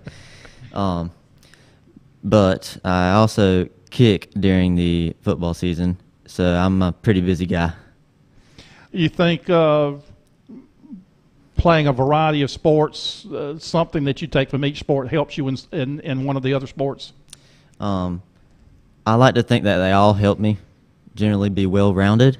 One thing I've learned from baseball that can help me in both soccer and football is that if you make a mistake, you got to turn around and make up for it next time. Baseball's a game of failure, and you definitely learn that throughout the whole season. It's definitely a grind, but you just got to get back up every time you mess up, and then keep going and strive for excellence the next time. Okay. I'm going to ask you a real easy question and let you go, okay? Mm-hmm. Who's the best dancer on the Wolfpack soccer team? Man, that's a hard one. I'd have to say myself. Okay. And there's video evidence of that somewhere, not necessarily on the soccer, but from somewhere else. I think you want to dance off between two teams during a rain delay, right? Yes, and okay. I should have won the shark, but I slipped and fell, so it didn't work out as I'd hoped, but it's okay. I believe I won. All right. Okay, let's move it down here to East Columbus. And for East Columbus, we've got Coach Justin Furlow and Devin Young along with him. Coach Furlow, East Columbus soccer. If Max Prep's 3-15, 3-7 in conference, but it's a long process, isn't it? And there's been there hasn't been the consistency in the coaching at East Columbus that some of the other schools have had. So it takes time to get in there and build a program, right, that's going to be consistent year to year. Oh, yeah, it definitely takes time to build it up. What you're talking about with Jamie about expectations, that's definitely something that we are building up to. Our kids don't have that expectation of winning every year, so they don't have that pressure on them, but they do have a pressure of leaving a legacy and starting something like that. They know that I'm staying there, that I'm not going anywhere, and that hopefully we can provide that consistency. And you bringing up consistency and bringing up the record, 3-17 last year, that was something that has frustrated me all year since the end of last season, is that we had some games where we played really well. For example, South last year we lost 5-4. Whiteville last year we lost 3-2. And those are really great games, and when we turn around and we play another game against them and we lose 7-1 or 4-1, and we just weren't consistent. And I think that's something that I'm hoping that we can see this year, is consistency from our kids from game to game, where every single game we're playing hard and every single game we're in it. Do you think it makes it more difficult to get, and I understand totally what you're talking about as far as when you look at a record, there's a lot more to 3 wins and X number of losses, whatever, when you dig down into those losses and how close they were. But do you think it makes it more difficult to attract people to the soccer program at East Columbus, because they may just simply look at the record and not have any clue as to how close some of the contests were, where a break here or there could have made the difference in a win or a loss? Oh, definitely. It definitely makes it harder to get kids to come out when they see the record. But it's one of those things, one of the old adages is winning solves everything. And it is very true in public perception. When you start winning, people usually start supporting you more. You have more kids come out. It solves a lot of your problems winning. But it's one of those things where it's a process. Like you said, it takes time to build it up. Rain been an issue with the swamp? Definitely an issue. Yesterday we had to cancel. We had the flash flood warning with the thunderstorm. Hopefully today we'll be able to practice, but we'll have to see if the field's dry enough. Being in the swamp, it probably won't be, so we'll probably have to go inside. So, you know anything? I'm not sure about non-conference last year. East Bladen, West Bladen being added into the conference. It'll definitely make it tougher, especially with East Bladen. Jay does a great job with his kids over there. They play great games. They're consistent. I think it'll definitely help us out going into playoffs. West Columbus and ourselves are the only 1A teams with soccer teams in our conference. So for us, if we can go out and compete with all these 2A schools, we can definitely turn around in playoffs and make a run, especially if we can win some games in our conference and get a better seed. I was getting ready to call you Mark Council because Mark I'll have a thought in my head and I'm going to ask something and then Mark will address it. And that was going to be my next question. You and West Columbus are the only two, because South Robinson doesn't field a boys soccer team. So basically, you're a conference within a conference, and whoever finishes above the other is going to get a #1 seed. So that do you see that as providing some additional motivation on down the line for your team? You can say, hey, okay, chance of winning the league may be gone, but we've still got this opportunity if we win this match, whatever, to be the #1 seed. Oh, yeah. And I could see it last year. Last year was my first year, and I came in, and anytime the boys played against West Columbus, there was always an extra edge to it. They always wanted to go a little bit harder, which I wish they did that with every team, but for them it was a rival with West Columbus, and they wanted to go really hard at them, mainly because they were the only other, well, other than Whiteville last year, they were the only other 1A team in our conference. Well, he said extra edge, and I was thinking one edge with Mark would be enough, but I just had to throw that in there. I couldn't resist. I don't know where that comes from. Okay, let's go over to Devin and get a few questions turned his way. Devin, excited about the upcoming season? I am. I feel like the leadership role I've been given is going to really help me try to lead this team to more victories and a better season. Do you actively recruit maybe some people that aren't involved in any other fall sport and try to say, hey, come on out and join us in the soccer program? Are you involved in kind of helping recruit some new blood into the program? During the school year, I've always tried to talk to people, trying to mention it to them, just to at least get it in their head. And I've tried to talk to a couple of the middle schoolers I know. And, just get it in their head at least is all I can do. So. And soccer is a sport where, unlike a lot of the sports, the ball gets shared. I mean, you have defenders and you have people like Will that are offensive, not offensive, but tend to be more on the offensive end of the field. But I mean, I would think that would be a drawing card for soccer because you don't have to be 6'5" and 220 pounds or any particular body type or whatever. You would think that would maybe encourage more people to come out and play because there's kind of something there for everyone. Yeah. One of the best players in the world, or probably the greatest player of all time, he's my height. He's 5'7". So it just goes to show that you can do anything in this sport. It doesn't really matter.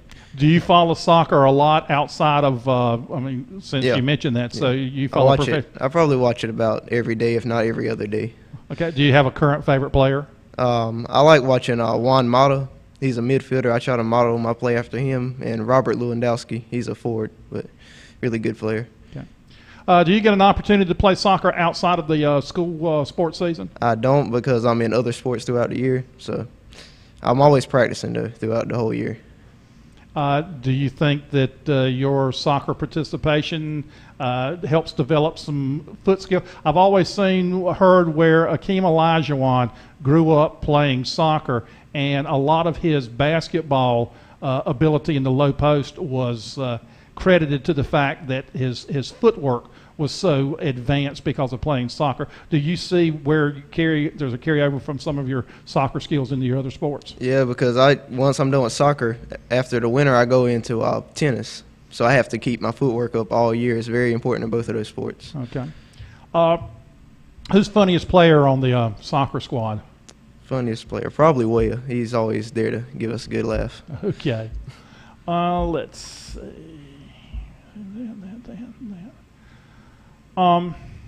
Okay. I'll just kind of throw it open. Is anyone aware of any significant rule changes that have taken place that I don't know I don't know if there's any such thing. Is there any such thing, Coach Rice, as a casual soccer fan? I would say you can be a casual soccer fan, but I don't know that you will know a whole lot. It can be difficult to keep up with. So I know that the newest rule change that I'm aware of is that the ball can be played backwards immediately. It doesn't have to go forward any longer, straight off a kickoff. So I don't really think that changes the game much anyway, because 98% of the time the ball's immediately played forward and then it goes backwards on the second touch of the ball. So I don't know that that's going to change much, but no longer do you have to go forward immediately. So,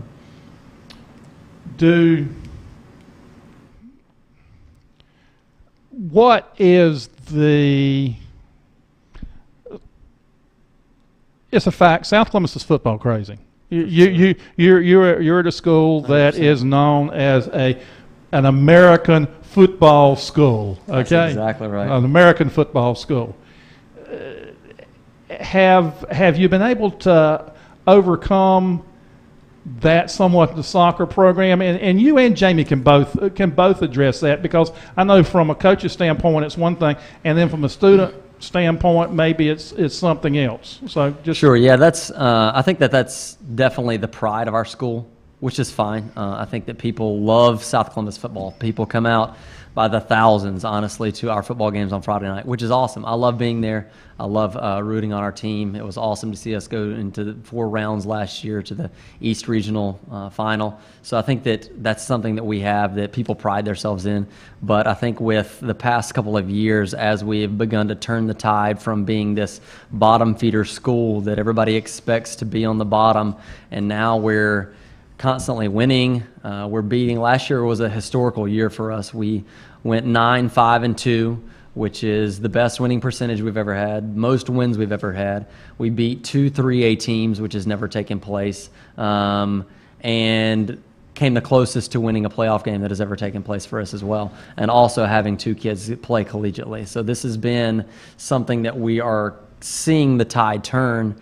And we're continuing to build on that. And so the difficulty is going up against such a great football program. A lot of kids see that, and they know soccer's kind of in the back of their mind, or they maybe dabbled with it a little in middle school. But when they hear South Columbus, they're like, oh, football. I'm going to be playing football. And so I even have multiple kids that I expected would have come out for soccer that for whatever reason decided they wanted to change their mind to play football. So some of those I feel like are poor decisions on some of their parts, and some of them I hope that it really works out well for them.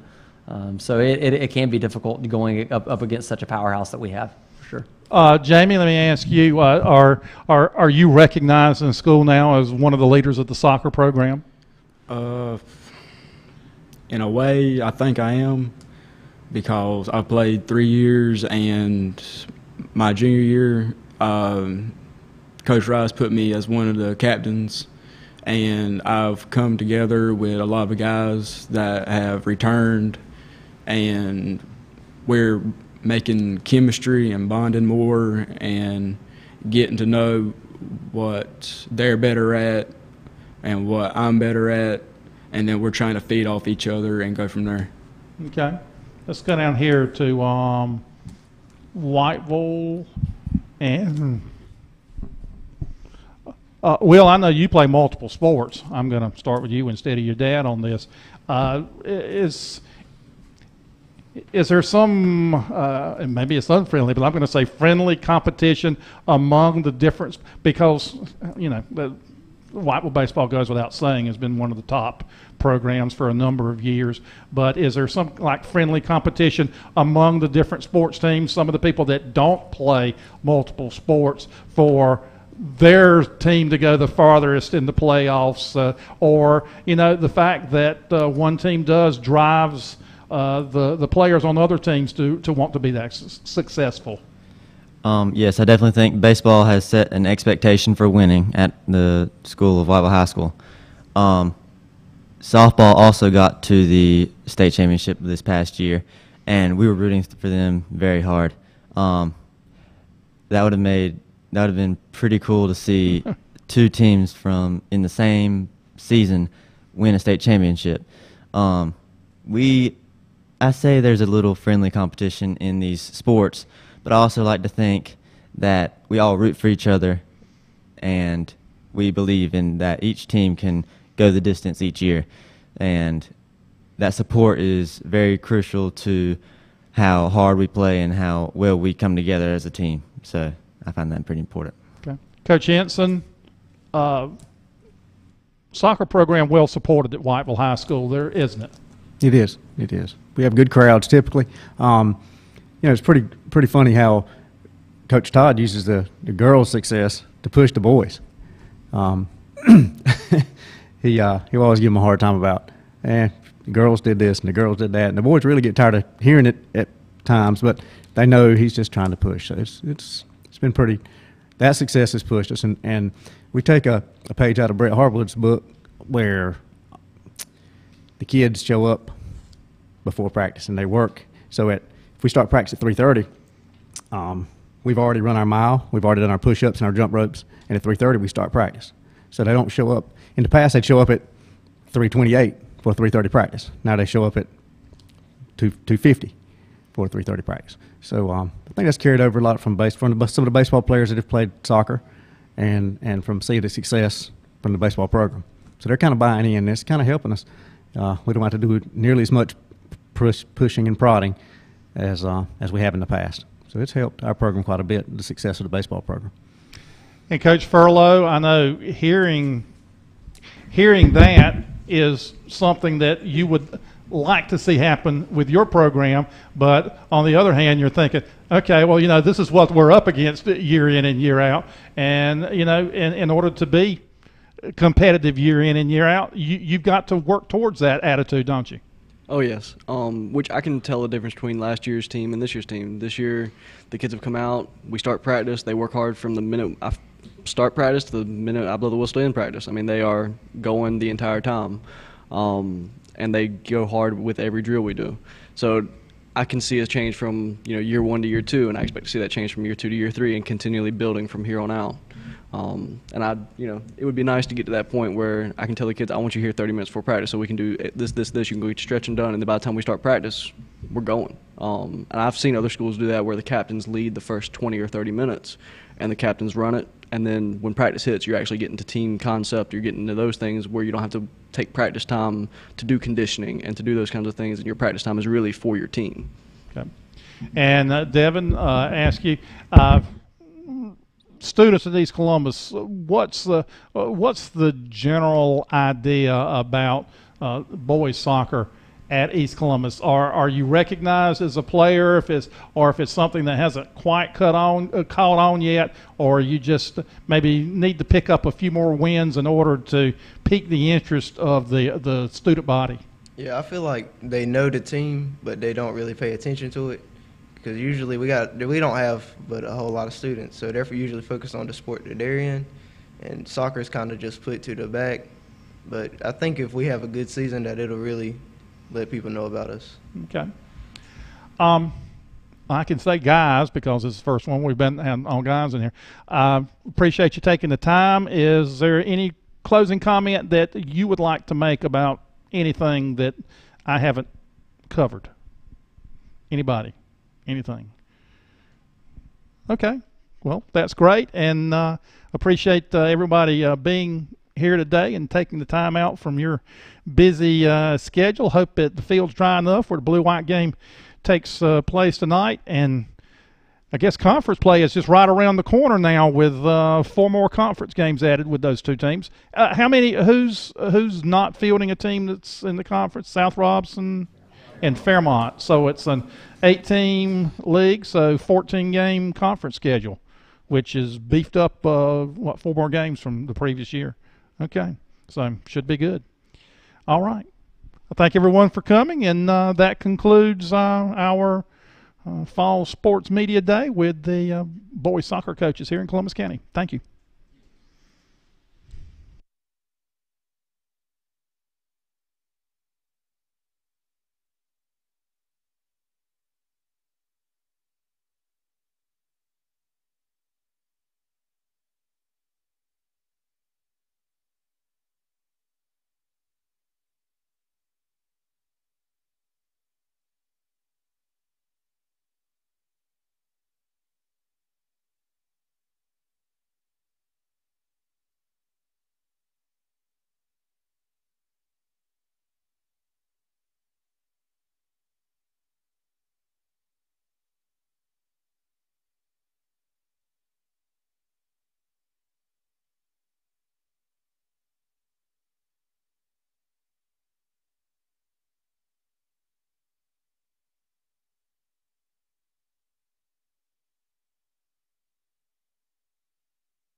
And good afternoon, everyone, and welcome back to our media day with our fall sports coaches. And you may notice now that we only have one of our tables occupied because Whiteville High School is the only Columbus County high school that offers cross country, even though we've encouraged a couple of the other ones to pick up some. And with some of the numbers I've heard coming out from the other sports and cuts having to be made, hey folks, you know, tell your schools if they're not offering cross country to get out there and get with the program, right, Coach Dorn? I've been saying that for years. Yeah, we'd love to have the Columbus County schools competing with us. Mm-hmm. And today from Whiteville we have head coach Will Dorn, and Zach Hatch is with him as well, representing the runners on the cross-country squad. Coach Dorn, first, maybe for people that are not familiar with cross-country, just talk a little bit about what takes place in a cross-country match. All right, so in a cross-country meet, what we'll do is basically everyone gets to run. Teams are comprised of you got to have at least 5 to get a team score, and you can have 2 alternates in a championship meet. But for our regular season meets, everyone gets to run, and then what we end up doing is you receive points based on what place you come in the race. It's a 5K race, 3.1 miles. And if you come in first place, you get 1 point. If you come in second place, 2, so on and so forth. And then you add up your top 5 scores, and the team with the lowest score wins.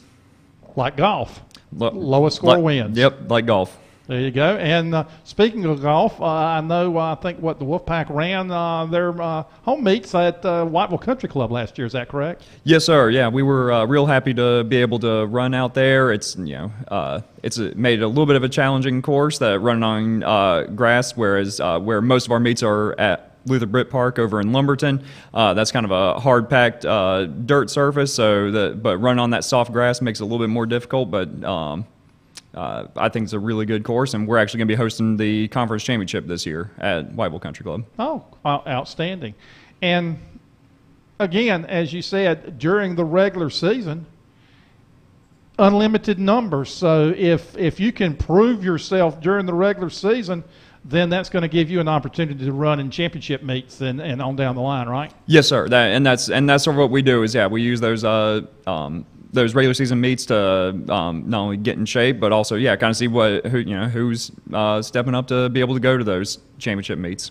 And it's also for both genders. It's both male and female runners. Yes, sir. Yes, sir. And competing separately, not competing. They're running all at the same time, but they're competing separately. Right. Yeah. They're right. Yeah. The girls are competing against the girls, guys competing against the guys, and it's and then they're scored separately. But here in recent years, we've had some girls on our team though that they're more competing against the guys than they were the girls. But yeah.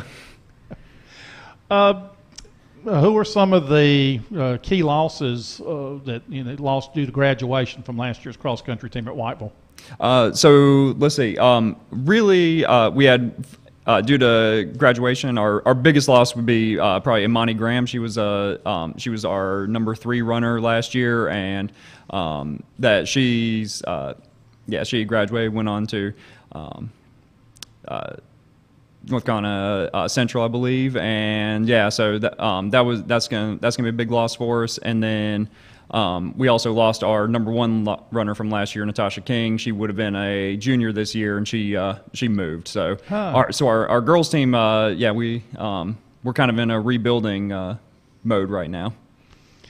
Some of the people that you're counting on to be leaders for the Wolfpack this year. So on the boys' side, definitely Zach Hatch right here. He's been our captain for the past 2 years. This is his 3rd year doing cross country, and he's definitely one of our leaders. He's our fastest boy. And then on the girls' side, looking at Ellen McLam is our other captain, and she's coming back, had some injuries back during track season, but we're looking forward to her being back. And then also Hannah Duncan, who will also be a senior. She had a really good track season. She won the conference championship for 4 events at this past spring. So, yeah. Do you typically see a lot of your spring track performers in the distance events, especially, turn around and perform for you cross country? That's generally been the case. We have had some we've had some really good cross country runners come from soccer, but yeah, generally we try to get them to run not only during cross country but also for indoor track in the winter and outdoor in the spring. What kind of numbers have you looked at this year thus far? So right now I've got. Actually, this is the largest boys team I've had probably since our first year with cross country. I've got right now looking at about 9 boys, where we've had years where we haven't had enough to get a team score for the boys, and then numbers are down actually for girls this year. We're looking at 5 right now, so right at a full team. The cross country, rain, sleet, snow, hail, thunderstorm. What stops the cross country meet from taking place? Just lightning is about the only thing that'll stop us. We've had we've run in 95 with humidity, and we've run in we've run in the 30s with rain. It's we're really nothing except unless we got lightning. That's about it. So all the recent rain we've had really hasn't stopped your preparations. No, we've still been practicing. We actually haven't had any rainouts for practice. So we had the storms rolling in yesterday. We cut a little short, but we still got a good run in. I know East Bladen and West Bladen both joined the Three Rivers Conference this year. Do either one of them field a cross-country team? As far as I know, East Columbus is going to be fielding a team, and actually talked to coach at the coaches clinic from West Bladen. I'm not sure. I think they're trying to put together a team. I'm not sure though. And then who from Robeson County is involved in the conference? So all the Robeson County schools in our conference are field teams. So we, South Rob, St. Paul's, Red Springs, Fairmont. Fairmont all do. Yeah, and I think that I've seen some of the names, especially with the Fairmont team, that it almost looks as if maybe some of the coaches from the other sports are encouraging the players that aren't playing football, the male players that aren't playing football, to run cross country, maybe to help them with their physical conditioning prior to playing basketball, playing baseball. Right, yeah, last year, actually the past couple years, probably the #1 boy in the conference, he from Fairmont, he played both basketball and baseball, so yeah, I heard that he's actually going to be running at St. Andrews, so he, okay. in the end, he ended up a runner, I reckon, so. Well, hey, that's one reason you shouldn't limit yourself to one sport, because you don't know how it's going to turn out, right? Right. Okay. All right, let's turn it over to Zach Hatch for just a few minutes. Zach, what in the world inspires you to get out there and run and run and run and run some more? Basically just the freedom of running itself. You can essentially get your workout and then just go do however you want to do it. You can go just about anywhere as long as you're on one of the predetermined courses, but there are enough of them that you can always mix it up. You can set your own pace. It's all up to you how motivated you want to be to compete and build yourself up and build up your strength and endurance.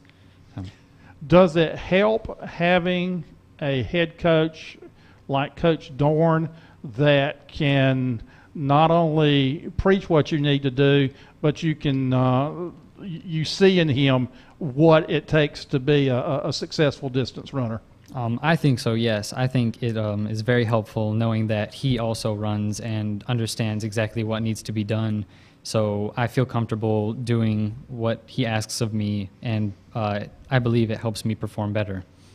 Are there any role models from cross country or track and field in general that you kind of look up to or like to pattern yourself after?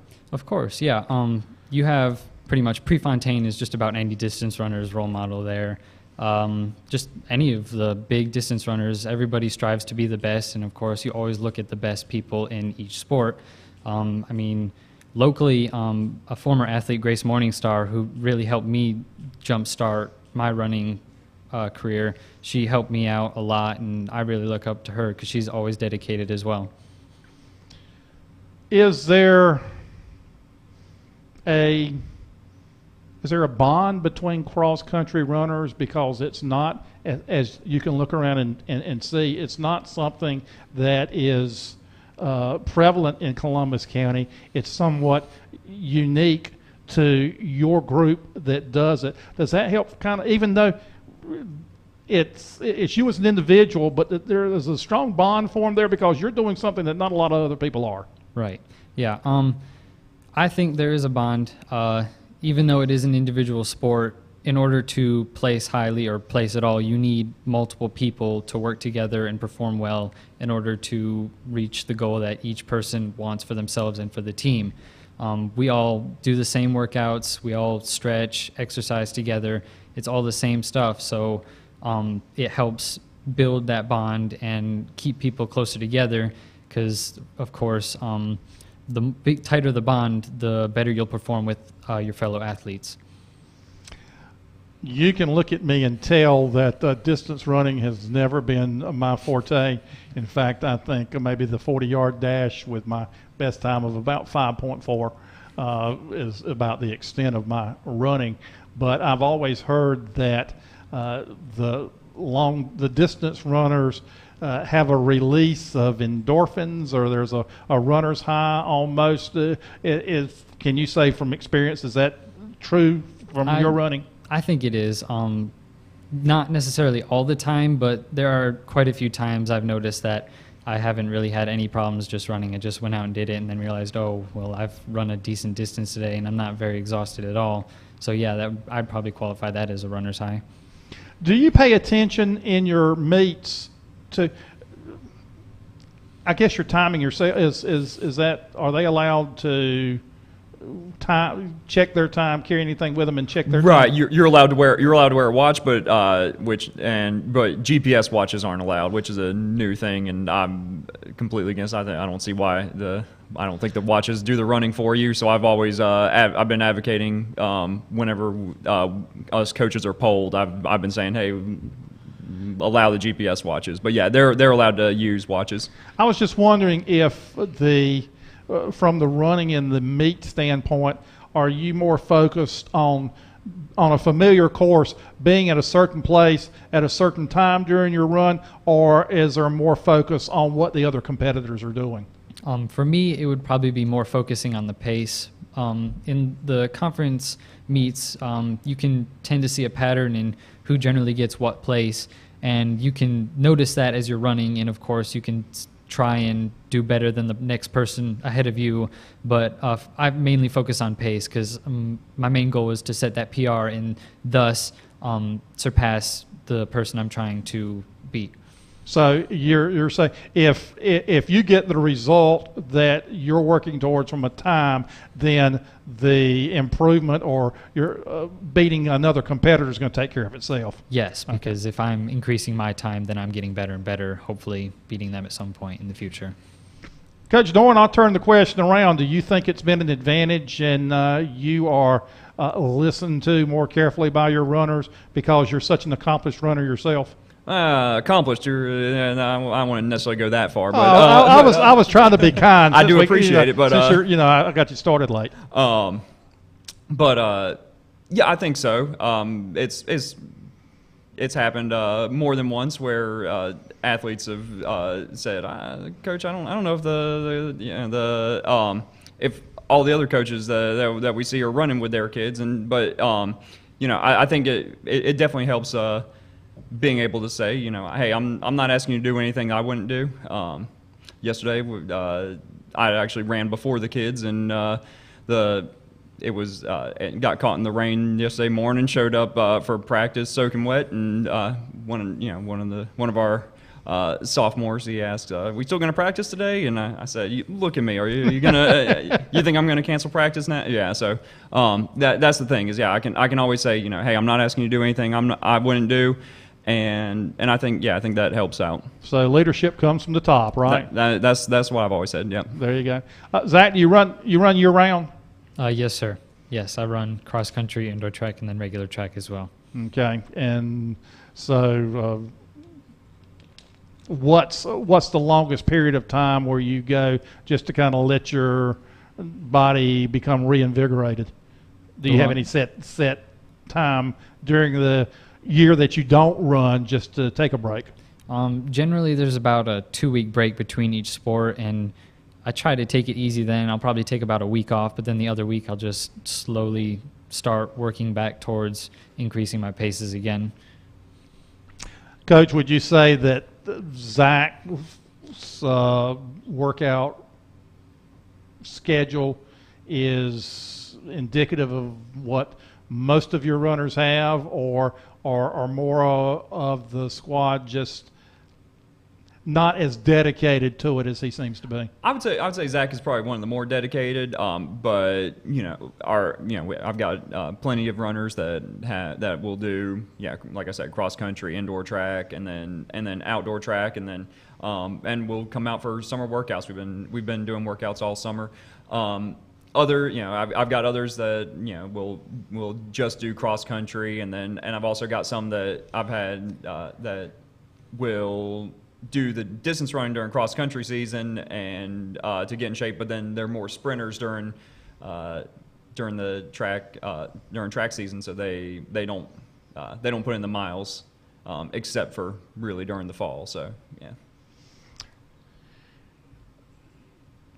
Either one of you, both of you, do you feel like cross country, since it's not in competition with an East Columbus, West Columbus, South Columbus, you're competing against Robeson County schools primarily, until you get farther on through the year. Do you feel like you kind of get lost in the shuffle among the rest of the fall sports because there's not a Whiteville South rivalry or a Whiteville East rivalry in it? And if does that bother you any at all because of the lack of notoriety maybe that cross country has?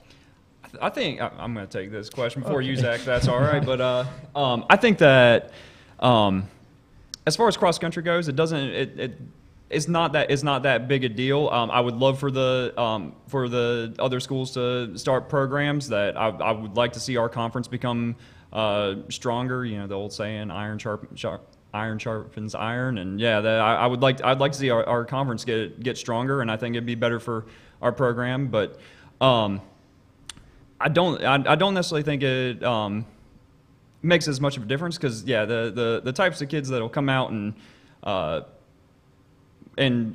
run, I think they're not doing it for the notoriety or personal, not for personal glory, right? It's more of a personal thing that you just want to prove to yourself how tough you are. So you don't. I mean, I don't think our kids really need that outside influence, right? Yeah, we for the most part our meets are we'll have some parents show up, but they're not all that well attended, but that's not stopped them from having success.